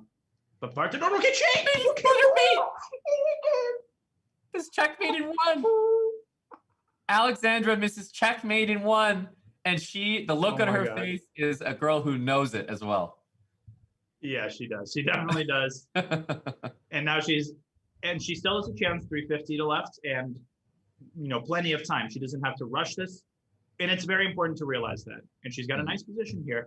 Bartosz is not really, playing the most vampiric of openings. But Alexandra really is sinking her teeth into that king side. Not sure that's a good thing. And okay. So it started with teeth. a hypothesis. Daniel wasn't sure, and I coming in with the proof. It is definitely not good. Right. The scientific method has prevailed once again. Now this is not so easy. Look at those pawns. Yep, very menacing actually. But Bartosz got a lot of minor pieces. 4 of them to be exact. Yeah. Okay, so now no minor pieces left. G4. That's gonna trap the knight on H3. That's hilarious. Now Alexandra might be winning. Yep, I could see the king just walking into C2 here. King D3, king C2. Use that king as an active piece. Let's go. Rook E3. Oh, this is not that bad though. Rook E2 is a nice move. I love that. Take. Actually, can you? Maybe rook e3 because the king activity is so fast that maybe black is winning. King f2 and b5. C4. B5. Oh! C4 is huge. Alexandra has to try something dirty. Yep, C3. You got to try C3. No, she should have played it. He wouldn't have been moved. Yeah, he's too good for that. Dagger. I think. Is it though? They started the game. There's still. Oh no, it's 3 games. Sorry, the score wasn't updated. 3 games. I think even my math doesn't check out there. Well, 3 representing the amount of queens that were, lost in translation. Don't worry, we still have 1 more game. You're saying there's still a chance. There's still for hope. That number to tick up. Exactly. Knight c5 would have been nice there. What are these close positions? Yeah, I don't. These two players have some sort of. But of course, Alexandra doesn't take the pawn because that would be against the moral code of closed position. Right. And you know what's even more impressive than the queen's left hanging, the amount of pawns that have been left uncaptured throughout the epochs. They sort of have in tennis like unforced errors. I'd love to see the stat on uncaptured errors. Oh, no, this one will be captured by Alexandra with pleasure. And how about rook on a8? Nah, another time. Now it's time for the pawns. Oh, look at this d5. This is amazing. This might be better than taking the rook. Oh, man. Gosh, this is a... Oh. I wouldn't even take that bishop. No. Rook d1. You're enjoying this too much. C4. Yes, she spoils it. Yeah, come on, Alexandra. What was that? Taking a free piece? Come on now. Exactly. How dare you? Rook d6 is a very nice move coming to c6. Yep. However, not locating a checkmate here. And I think we will get another game after this, although it won't change the outcome of this match. Rook c4 mate. Oh. Now Bartosz getting some chances. 11 seconds for Alexandra. Take the bishop. What? Oh my god. Oh no. Oh my lands. No, it's going to be a time scramble. Uh-oh. Run. Run, Alexandra. This is where her strength comes in. She's so good at predicting. Look at this. Exquisite. Here comes rook d6, rook b6. Yeah, no, she's... Rook b6 was made, but look how quick. This is exquisite, Emma. This is amazing. Yeah, it really is. Queen a4.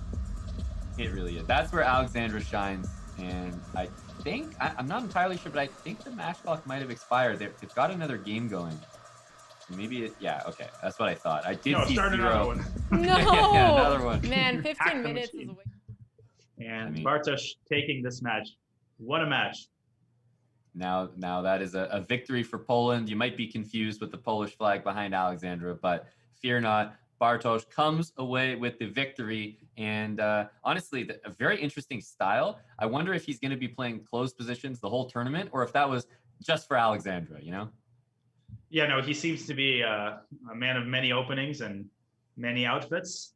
And if his outfit is any, is taken as evidence, then I think he's going to be very diverse in his opening choices. But we'll see. That's going to be a very interesting match. But we got one more to go before the next stage I'm on, and let's not sleep on that one. It promises to be an interesting one as well. Exactly. That's going to be Sean against Alessia. And as always, just with the last matches, we are going to get those players in the call cams. We want to hear from them and get their thoughts before we play. So we will take a short break and be right back with the Bullet Chess Championship All-Star event presented by SIG.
and Mr. Naroditsky and myself are back, joined by Sean and Alessia for our fourth match of the day. And I simply cannot start this interview, Alessia, without addressing the armor that you've brought to battle today. What's going on there?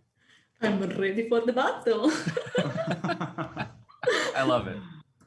Have you conducted a statistical analysis of your results when you're wearing the helmet versus when you're not, or is it more to sort of send a signal to your opponent? I see that Tanya knows about it, and yes. Oh yeah, I mean, I remember it. The helmet is bringing me good results, so why not? Yeah, I gotta use all my skills. Understandable. Absolutely. And Sean, no doubt you also tried wearing a helmet and found better results without one. Is that the case? Unfortunately, I did not. Gotta say, it's a bit intimidating with Alicia with that helmet on. And then there's only room for one.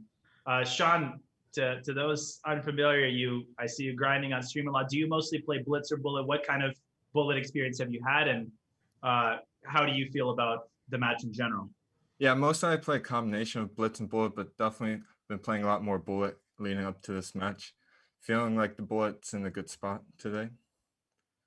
That's exactly where it needs to be. There's going to be, 15 minutes of straight bullet chess. Alessia, is bullet chess one of your preferred formats? Do you like the quick time controls? Oh yeah, I like quick time control. I like to try to flag my opponent. I will try. You're admitting it. That's good. Yeah, I mean, when you're desperate, you got to try for the flag, I like Bullet, I like Blitz. Yes, this last week was a full immersion into Bullet. After this event, I will take one break of 1 month away from Bullet. But yeah, we are ready. Well, that's totally fair. Although it's hard to sway somebody who's on the road to GM 3000. True. So Yep. Good luck to you, Sean, and good luck to Alessia. This is gonna be a really interesting match. Yeah. All right. We'll let the players get into the match there. We have Sean and Alessia, both who have been putting, honestly speaking, Tanya, incredible hours into streaming. I see pretty much every single day on schedule. Those two are live. So if you're looking for regular channels to follow, definitely check them out. Yeah, when I finish my stream at 6:39 a.m., I see Alessia streaming, and I see Sean streaming as well. So yeah, it's awesome to see that kind of a grind, and both of them seem ready for battle. In Alessia's case, literally. Yeah, actually, I think Sean might burst into where she's playing. She's got the armor in case that happens. Wouldn't be surprised. I know from watching Sean's stream that he's going to need his believers in chat. He's going to need all the support that he can get. This is a tough one. I know from playing Alessia firsthand, she's got a ton of energy and loves to flag. Like, is really unashamed, Tanya, about dirty flagging the opponent. And I totally agree with that strategy. I mean, preaching to the choir and all, but I think particularly in these matches I'm on, when there's prizes at stake, one could make the argument for friendly matches, but these, everything goes, every strategy goes. And I think that's understood because you basically have to do anything to win. Yeah, 100%. 100%. That is exactly what you need to do. And we see the players on cam there. She's still got the helmet on. I wonder, Dan, you think she's going to take it off if the games start going poorly? I think that's possible. But I guess the strategy and the notion is that the games will not start going poorly. That's just not a thing that's brought onto the table. Yeah, with the helmet on, that's not an option. Right, it's not on the table. Just like the helmet won't be on the table, it'll be on her head at all times. Amazing. And Alessia representing Okay. Italy here, and Tanya representing Danny Wrench with that one.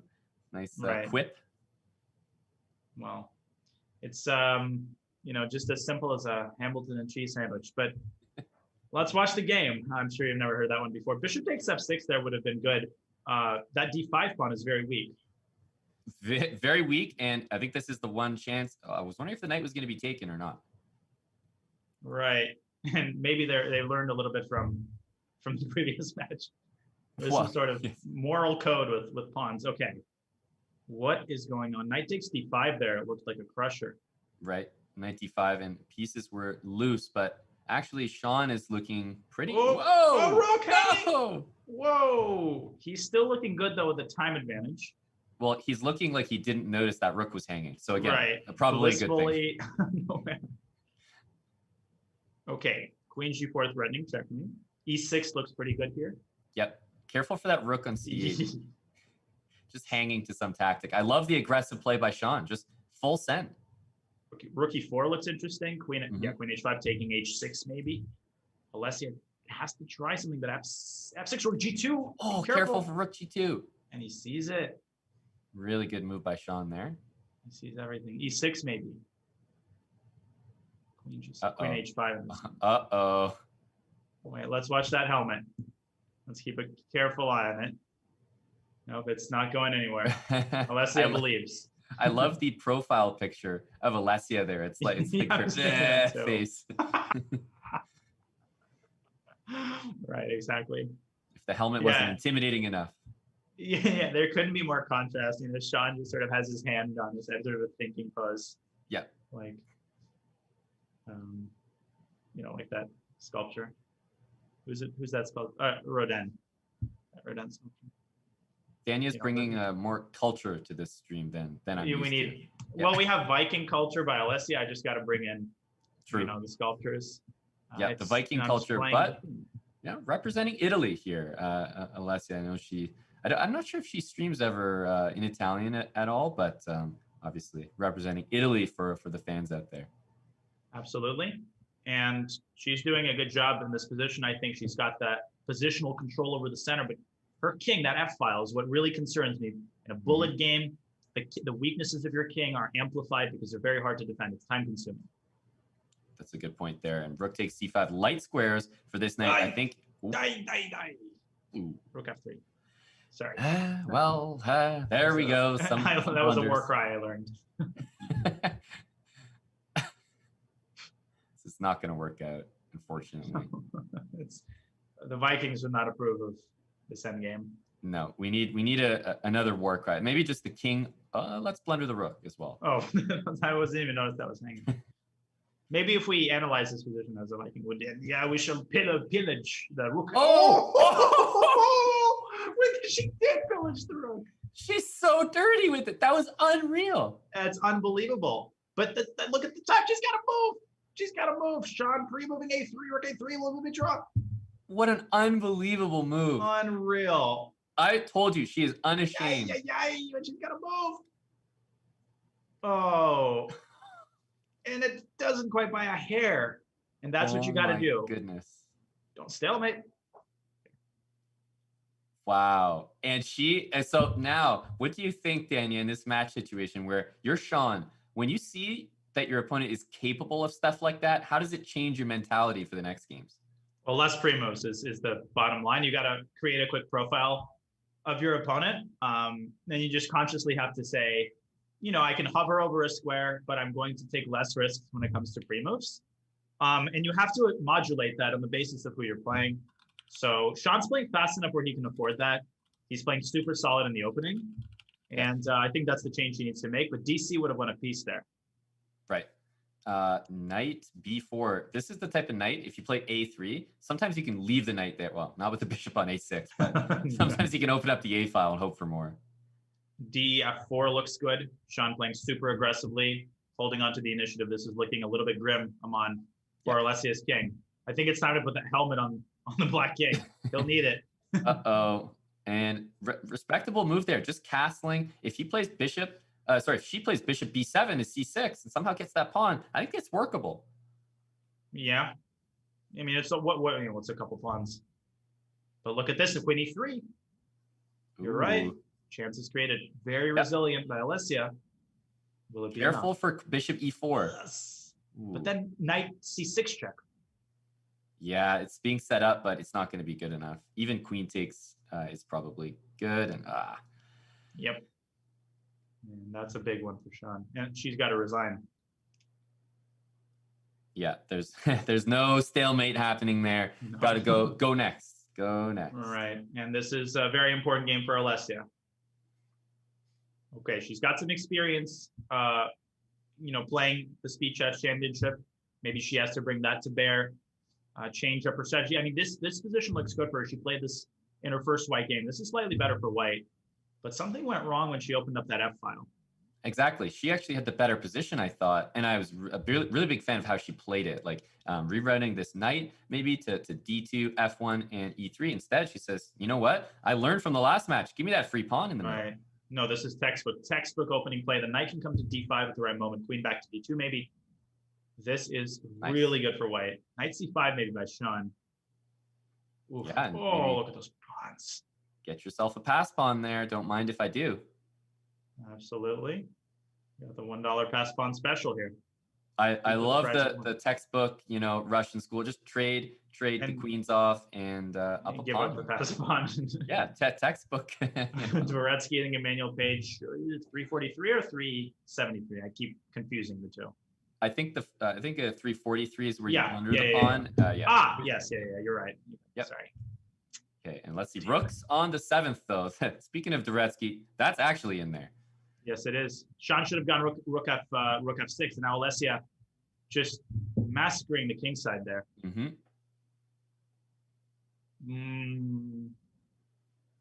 Okay, the rooks are actually slightly awkward all of a That's sudden. a nice move, rook a7. Measured h4 I would play just to create some look. Rook g6 is a good move. Don't move that rook on g6, though. Yeah, no. Uh-oh. Nice. Okay.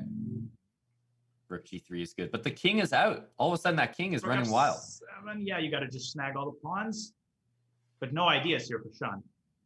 Particularly if she trades the rook. This is winning.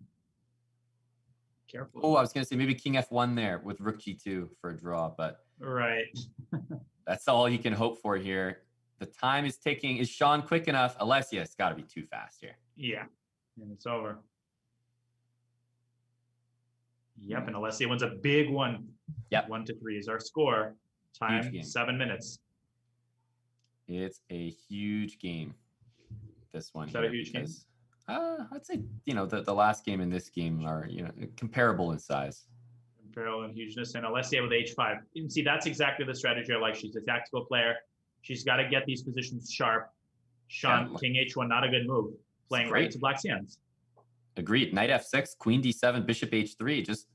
This is textbook attacking. Beautiful play by Alessia so far. Don't forget about that sniper on a7.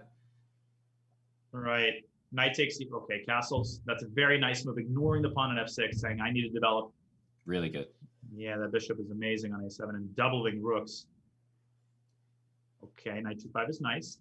But rook h5. Yeah, where's that knight going? What's next, though? Right, exactly. What's on the menu? Okay, and pawn takes. Here comes rook h8. This has to be a win for Alessia. h4? Rook h2. Oh, goodness. Where's the KO? Queen e8, queen h. Oh, no, I don't like. Oh, wait. Wait, actually, that was insane. Oh, knight g4. Okay. That was not it, probably. Still winning, though. King b8. I appreciate that move. Class. Okay, take it. Gift me the pawn. So white is looking to finish the game, preferably with none of his pawns on the board. But with checkmate on d6 and the bishop. Don't move your queen, Alessia. Do not play queen h5. Ooh. Queen Queen g3. Queen g3, mate. Queen g3, mate. Over. And just move that knight anywhere. Nicely done. And she just finished that game all of a sudden out of nowhere. Checkmate on the board. This is a very close match. It is. And she you know what she did with Sean's king? Oh, she sent it to the dungeon. That was amazing. It only took me about 5 minutes to, roast up like a bad or maybe batch of you Starbucks had coffee. you had that one prepared and you were just waiting for the checkmate to actually happen. You're like, please get a checkmate on. Oh, come on. Be still my beating heart. Look at these squares in the center. Oof. This might be the worst position I've ever reached. Yeah, I can't really comment on this, but do not trade knight for bishop. That's all I can say. My very first games when I played black against, strong grandmasters, I was a Sicilian player and I would allow these kinds of positions. And Alessia, look at Rookie. So smooth and so patient. Rook h3. Beautiful. Oh, the other rook to g3, dislodging the rook to g6. But Sean trying his best. Be careful. After I was going to say, leave the rook on g6, play b5, get some counterplay. It's not totally simple. But now h5, g4, and she takes, and this is completely winning. Clinical. Like when Alessia gets her positions, she just destroys. Really good. That was a phenomenal, truly. I mean, basically no mistakes, no inaccuracies. That was awesome. And Alessia looks that she is about to tie the match. Knight d6. Tie the loose ends here. She's seeing everything right now. Yep. Okay. Okay, king d1 is covered, so you could go to h1, but I love the move king f1. Knight h6, knight f5 comes to mind. Ah, this is. Take the rook, but okay. Nah. This is even stronger. Knight f7, checkmate 3-3. What a comeback! That was an insane game, but that's like an easy 95 accuracy plus. That was gorgeous. Incredible. Bishop b5 check. Clinical. Filigree accuracy by Alessia. Now Sean, will he be able to stabilize? This is what happened in game 1, Aman. This didn't go well for Alessia.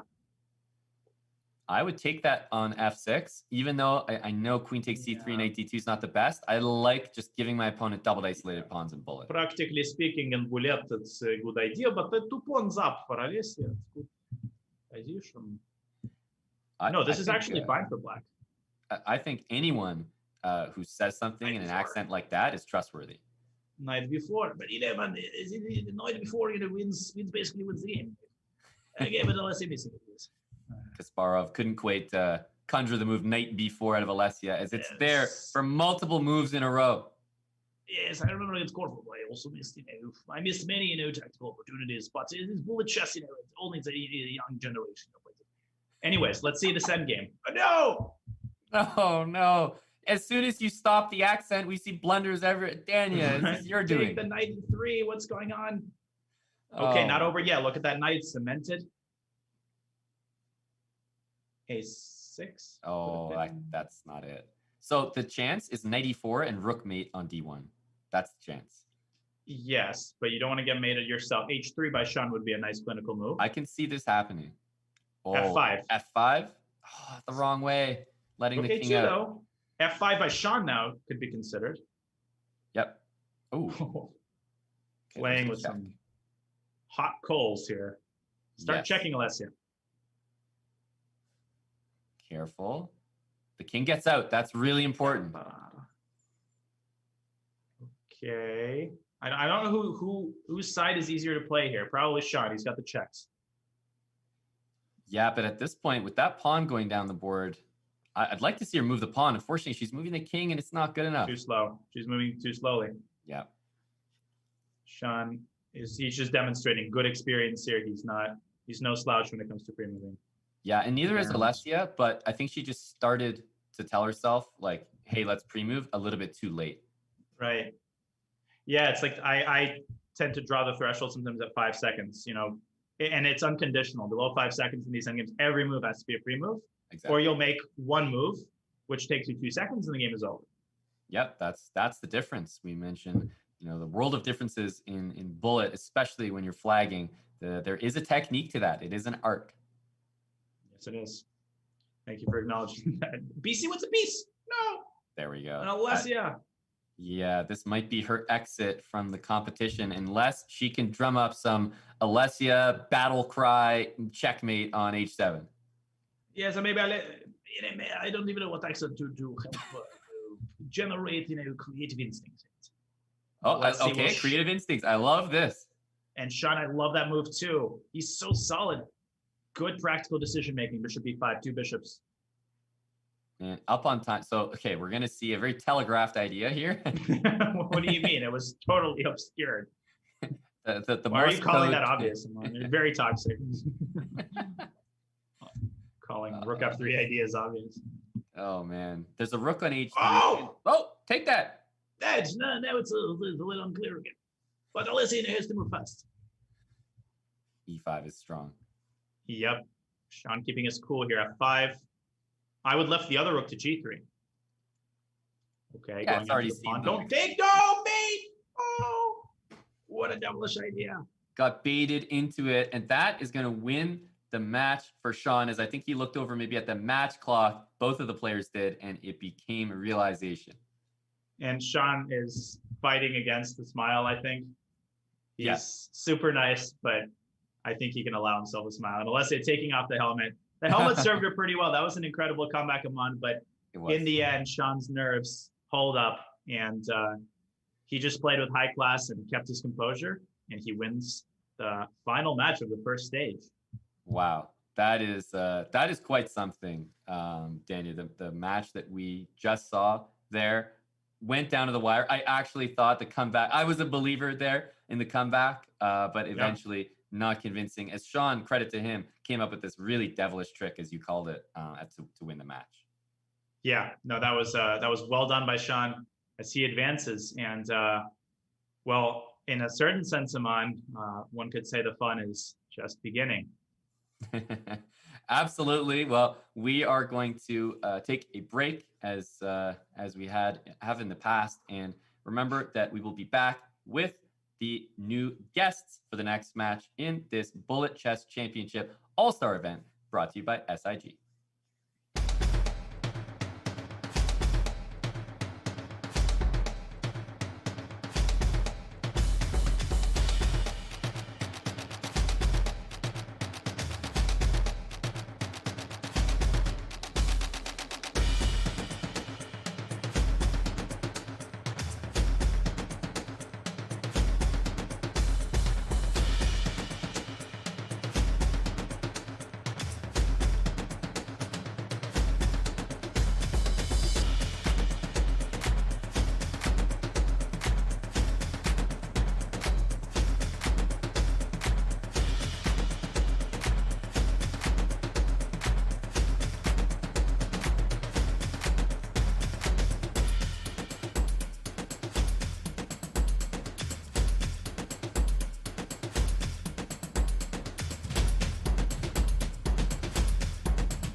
Well, Naroditsky, it feels like we are back with nearly the same matchup. We have Bartosz here looking dapper, and he's playing a girl in a red dress. Nemo, welcome back to both of you. And Nemo, explain to us, did I miss the memo? Am I supposed to be wearing a red dress as well? Yeah, of course. Did you not get the memo that this is going to be a bullet championship with the theme of going to prom?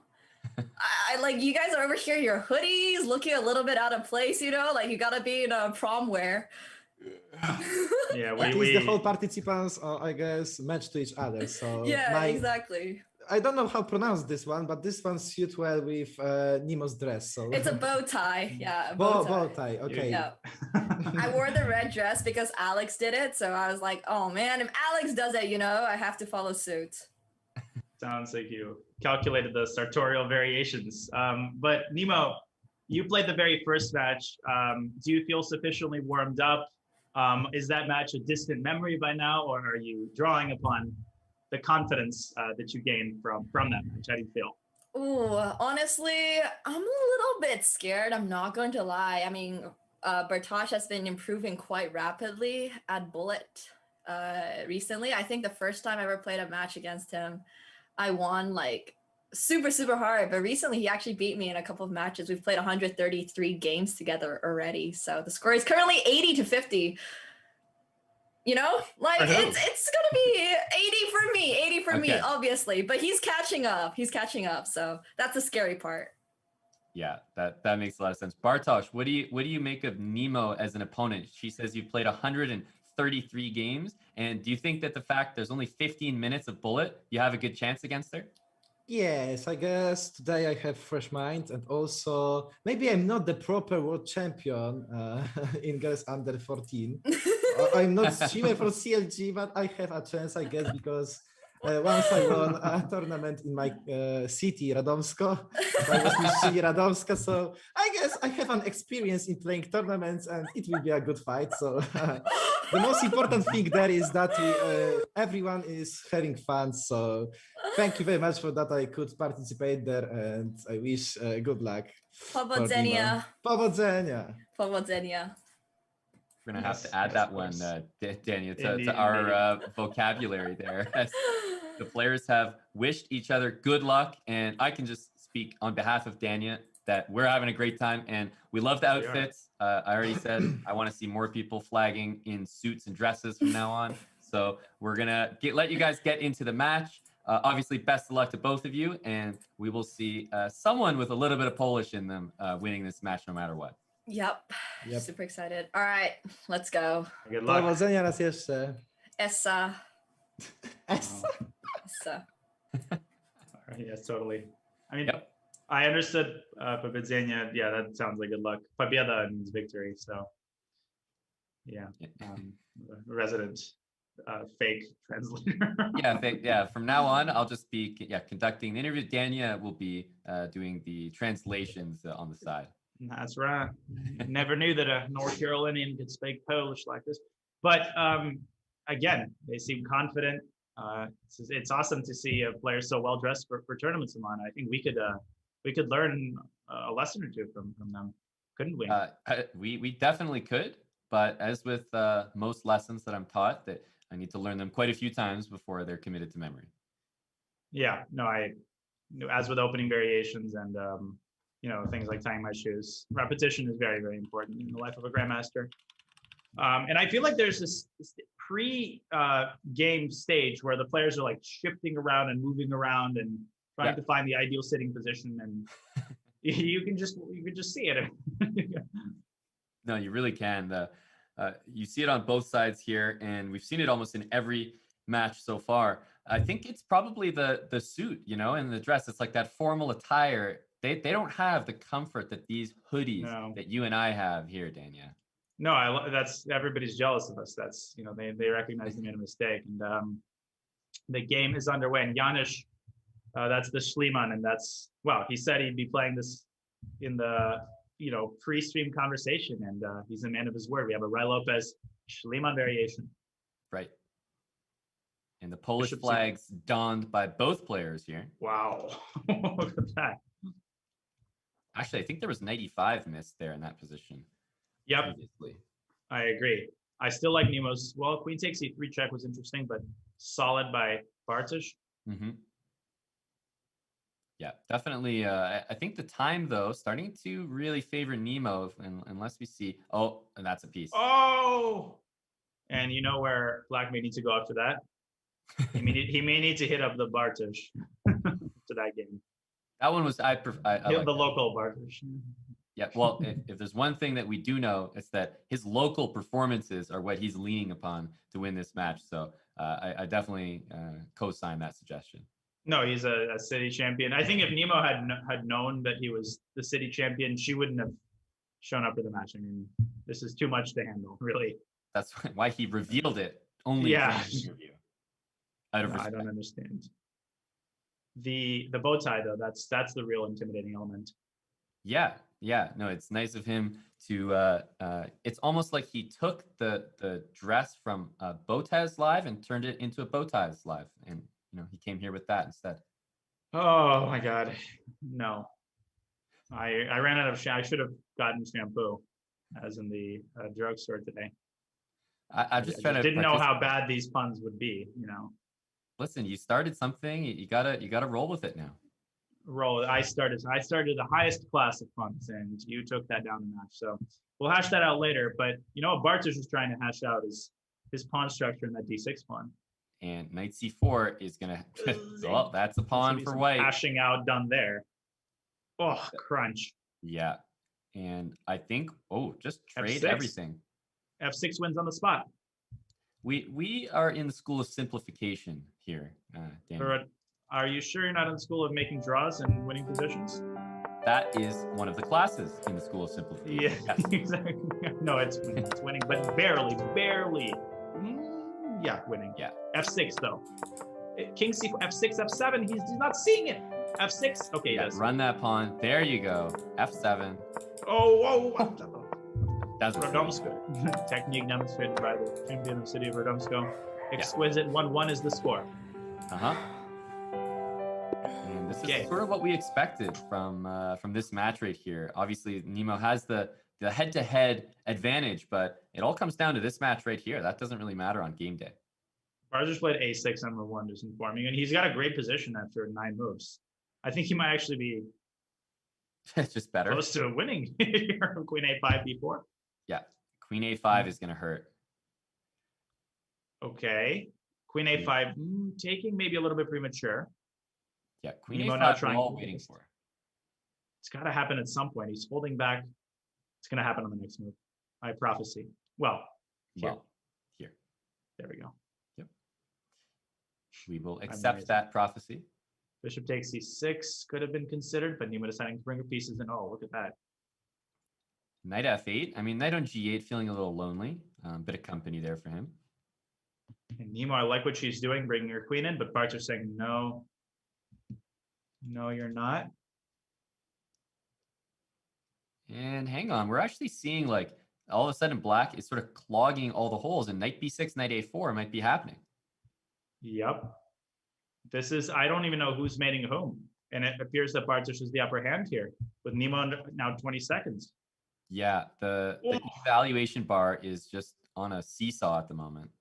Yep, and it's showing no signs of Queen F5 is made. He walked into it. Oh, knight E6. Where's the mate though? Whoa, I didn't like knight E6 there. No, there's no checkmate. I didn't see any mate. How about bishop takes C3 in that position? Too calm, Tanya. No one Queen has that E6. poise. There we go. Rookie, mate, Queen C7, Queen B6. Yeah, and Queen C6. And is Queen B6 going to be seen Queen here? B6 has made it 3. Oh no, 2 seconds that needed to be found. No. Oh, he's gonna live because I can't find the checkmate. No. Wow. Yeah, he's going to make it, and Nemo. That's a painful one. Yeah, Nemo did have the mate, but not the easiest move to see. Queen B6, and you pointed it out. That was the KO move. Yeah, but Nemo having a little bit of mercy. Okay, this is not. If Bartosz publishes the compilation of his greatest openings, I don't think this will make the cut. Maybe not, but at the same time, Nemo has to Nemo has to handle this properly. Sorry, I take that back. This might actually make the cut. This looks amazing. I might pick this up. Well, hang on. After Queen D3, we're gonna see some. Queen G6. Okay. D4 now. D4. Well, Queen G6 is big brain, targeting the Bishop d-pawn. takes B6 wins the piece, and then. Oh no, it doesn't because knight B6. There's some amazing tactics there. Queen B7. I'm a simpler person, just let me take a pawn or two. Right. Now both queens are on a rampage, running amok here. Queen takes a7. Uh-oh, don't get smothered. Oh, we can feel the potential here. Queen e7, king Queen g8. e7, burbling are the rising tides of the attack. I don't know what I'm saying. Queen. Okay, queen e7. Okay, so rook c7 in front of the queen is a little bit awkward, actually. And Nemo, very nice, transferring the queen back for the defense. Love that. Okay, h4 is a level-headed move. Nemo needs to find a move now. What to do, e4 maybe? Yeah, I was Nice. going to say, knight c4 is a super move. It is 2 pawns up now. Okej, Her king teraz is czas safe. będzie Play odgrywał fast. najważniejszą Yeah, rolę. white is up on time here, so Nemo's got to prove something. Queen d5 is the move you're planning next. But this is very easy to play. Rook behind the pawn. Watch for rook takes a5. Bartosz might try something dirty. We know Alessia would play it. Right. Also, Czemu nie trafiłem pionka? this will not make the Dvoretsky cut. No, Although czasem Nemo to jest a4 on the first. Yeah, look at this. Nice try there with that one, but I think this won't be enough. However, with the rook on a1, you can get some quick pre-moves in.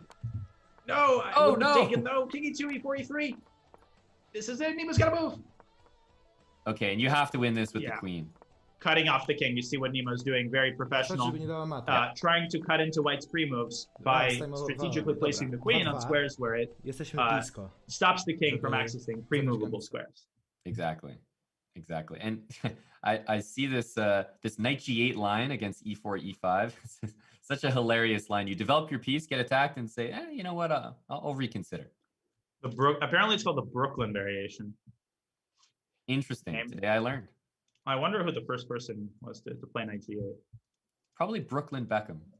Brooklyn Beckham. Oh, that's the daughter of David Beckham. I thought it personally it was Bronx Beckham, but it could be. I feel like you're probably a little more reliable here. Okay. Yeah. It was necessary to mention two boroughs. It wasn't enough to do one. The first person to play was actually Wilhelm Kohn. As you're doing some actual research there? 1897. Anyways, we have an endgame. Interesting. Rook d7. And while it's actually interesting, while we were talking, we're able to get a completely equal endgame. So this actually is a way to avoid blunders, maybe. Right. And we have a rook trade on the cards. Who's better here? Should be white. White's got the smaller majority. Active king. Nemo's in charge here. Yeah, king f6. And all those pawns are at risk of just falling here. I've actually been quite impressed with Nemo's technique, positional endgame technique in this match. She's been patient, not without mistakes, but okay, now of course I'll jinx her. No, this is really good stuff by her. Don't blunder a bishop. Bishop c2 and a4. I wouldn't repeat if I were Nemo. I'd go bishop c6. I think she's too trigger happy on the repetition here. Bishop c6 and b5, and there we go. Yeah, okay, And interesting. look at this. King e7 would have been winning. There we go. Technique, so impressive. She catches that pre-move. This is a class game by Nemo, but it's funny that she wanted to draw there. Yep. Really wrong. And Bartosz should have taken it. You should have recognized that she was repeating. Yep. And now very classy technique, promoting to a queen. And now the best thing to do is move the bishop aside so there's no stalemate possibilities. Uh-oh. I've done this many times, learned. Okay, we're good. She's good. Luckily, that nice. bishop does not play an impactful Close. move. I agree. So 3-2, Nemo in front, 5 minutes left. Right. And here we go. Black Mardemer again. Yeah, the Black Mardemer. This is always a fun gambit. Opening the F file, the attack just rages as soon as the game starts, basically. Yep. And in the hands of the city champion, this is an unassailable weapon, and it does appear to have yielded quite a bit of benefit here as the knight transfers in, preparing for the attack against the weakened king. This is great stuff. Hello, F5. There's going to be a sacrifice. Crunch, Captain Crunch. This one's over. Yep, Queen H6 is checkmate. Knight H6 wins on the spot. Oof. Rook F6. This is a total rampage. Knight F7. Oh my goodness. Yeah, and Nemo says, you know what? I'm obviously not going to win this game. The clock is ticking. Let's get more games. Yeah, Brooklyn again. Yeah. I thought they renamed it Coney Island. Ugh. F6. F6 just Oh hurts my to God. watch. I can't. This structure traumatizes me. These F6 and E6 pawns, particularly in bullet. Knight C3, Knight E4, Knight C5 looks crushing. And look at me. I mean, the positional understanding has been superb. Yep. No, you're calling it queen check and then queen back to E2. Not so simple, though. Queen C4. Where is the finisher? Knight E4. And Knight D6 King G8. Knight F5, Knight D6. Has to be king. Oh, Knight D6. Wow. Nemo's on fire with the tactics. Yep. And that's a win. And Nemo Crushing again it. in front. Back and forth they go. And there's actually been a lot of games in this match, I feel, that have ended, well before the 2 minutes that the match could go. So we're actually getting a high volume of games. Right. No, totally. Oh, Okay. if you're ever interested in a completely closed position, I think Barkov is your guy. Oh God, Sag. Yeah, This if is you what want, they if you would want fix. a real Sag, take a look at that bishop on This is, right if there. there's an ever Twitch dictionary, I don't care what other games the word might be applicable in. This is the definition of Sag. Yeah. Oh my goodness. Wide keyboard Sag. The widest. Nepo is like pretty wide keyboard happy right now. Oh no. Oh, Knight F2 God. as well. Oh. This bishop on G2 getting pinned down, everything. Queen D3 would have been possible. Aman, is there a Guinness Book of World Records for the most passive game in chess history? Yes, but I believe it's getting broken nearly every game here. Right. Oh no. Nemo just played a phenomenal game, by the way. Let's not take anything away. H5, Bishop G4. Oh, nice. Totally sick. Bishop G4 again is an idea. Yep. Queen takes G2 was also a subtle idea. So, yeah, this might be drawn, but okay, Nemo. Seriously, I'm so impressed by Nemo here. And I think if this game goes the absolute distance, then there is a chance for a comeback here. Yeah, but Schliemann expert is Bartosz. It's called Janusz in sort of Eastern Europe and Russia. For Karl Janusz, and but wow, Nemo's looking clinical here. Yeah, this is look at those dark squares. No. This is not his best showing in the Janus. Oh, Queen E7 mate. That's well, we call that checkmate. Yep, we do. Unfortunate, as I think this will be the exit. This will be the exit of Bartosz. We hate to see him go, but that's too many games behind now. As we see is this the it's the Halloween. True to his handle. His handle is sharp openings. So he is playing some sharp openings, some not so sharp openings. I remember one particularly sharp opening with his knight on H1, I think. Yeah, very sharp opening. Had to wear the safety gloves around that position. Right. Yeah. To put on the hazmat suit and you have to get vaccinated before you even looked at that. Okay. Knight H5. Oh, we see a knight on G8. So taking a page from his book, maybe. I would go Bishop F4 there and Bishop E5. Exactly. Something tells me the light squares are not. Knight E7, Knight F5 too. Yep, Knight F6 is happening, and this is classic good knight against bad bishop. Right, or no knight against bad bishop. But the point is, white still has a bad bishop. So I think right, black the good knight was less important. Yeah. Right. Yeah. Black maintains the edge, and we proceed.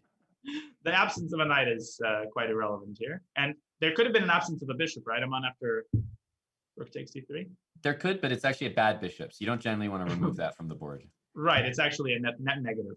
Right, and what move is that? Oh, there's nothing. King H7. Oh, you thought there was a mate? Oh. No. You don't understand, Amon. He knew that he was sacked at the end. It's a win because he finally manages to get rid of this bad bishop. And together comes getting rid of the king, but that's less important. Oh, man. People who are dressed that nice should not be losing games like that. That's all I got to say. GG. Yep, and a smile. Slight frustration, and Nemo. That was a phenomenal match by Nemo. Bartosz can hold his head up high. Nemo she's on fire. She is. And she said she was sort of coming into this match, matches in general, super Polska chill. górą, you that's the know. most No, but I important fact. legitimately feel that- so bad. I'm sorry. Obviously I'm thrilled to sorry. be moving Like, on. I played awful Yep. chess, She's really. Like I Also did known as Nemsko. Yes, she I don't know is. why I said that. I just needed to say that. Anyway, she does move on, and we have, well, who do we have next? Well, first we have something important public service announcement, right?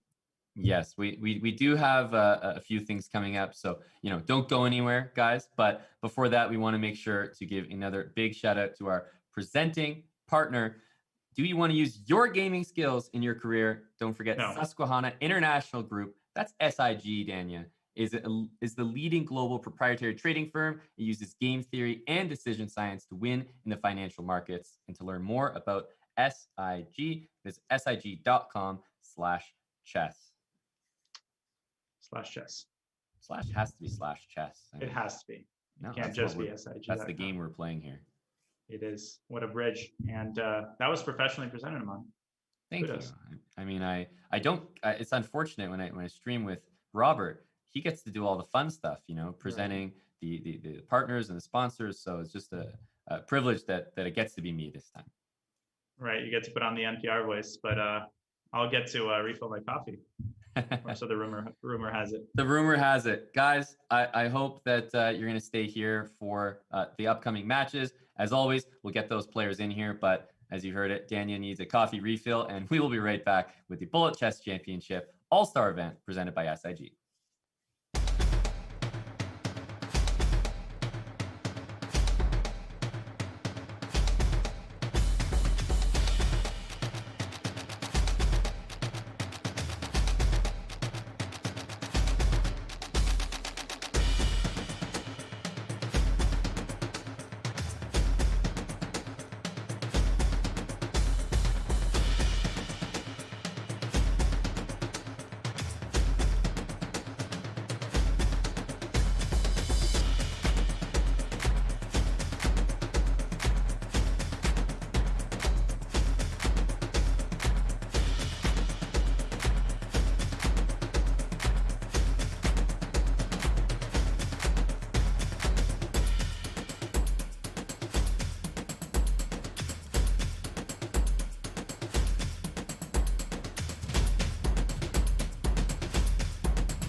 we have returned with some familiar faces. Myself, Grandmaster Danny Narditsky, are joined by National Master Sean Senft and Grandmaster Maurice Ashley. Welcome back to both of you. Maurice, I'm going to go to you first. You had an exciting match against Tanya, just eked it out at the end, and now you're moving on in the competition. How's the bullet feeling? You just warming up, getting used to it? Well, reviewing my games, apparently I played like crap and too slow. So what am I supposed to do? See if I can fix all the blunders and move faster in the space of 30 minutes. It's going to be hard to do. Well, Sean, you're facing the old school. And how was your experience in the first match? What sort of immediate lessons are you going to try to apply to do your best in this match?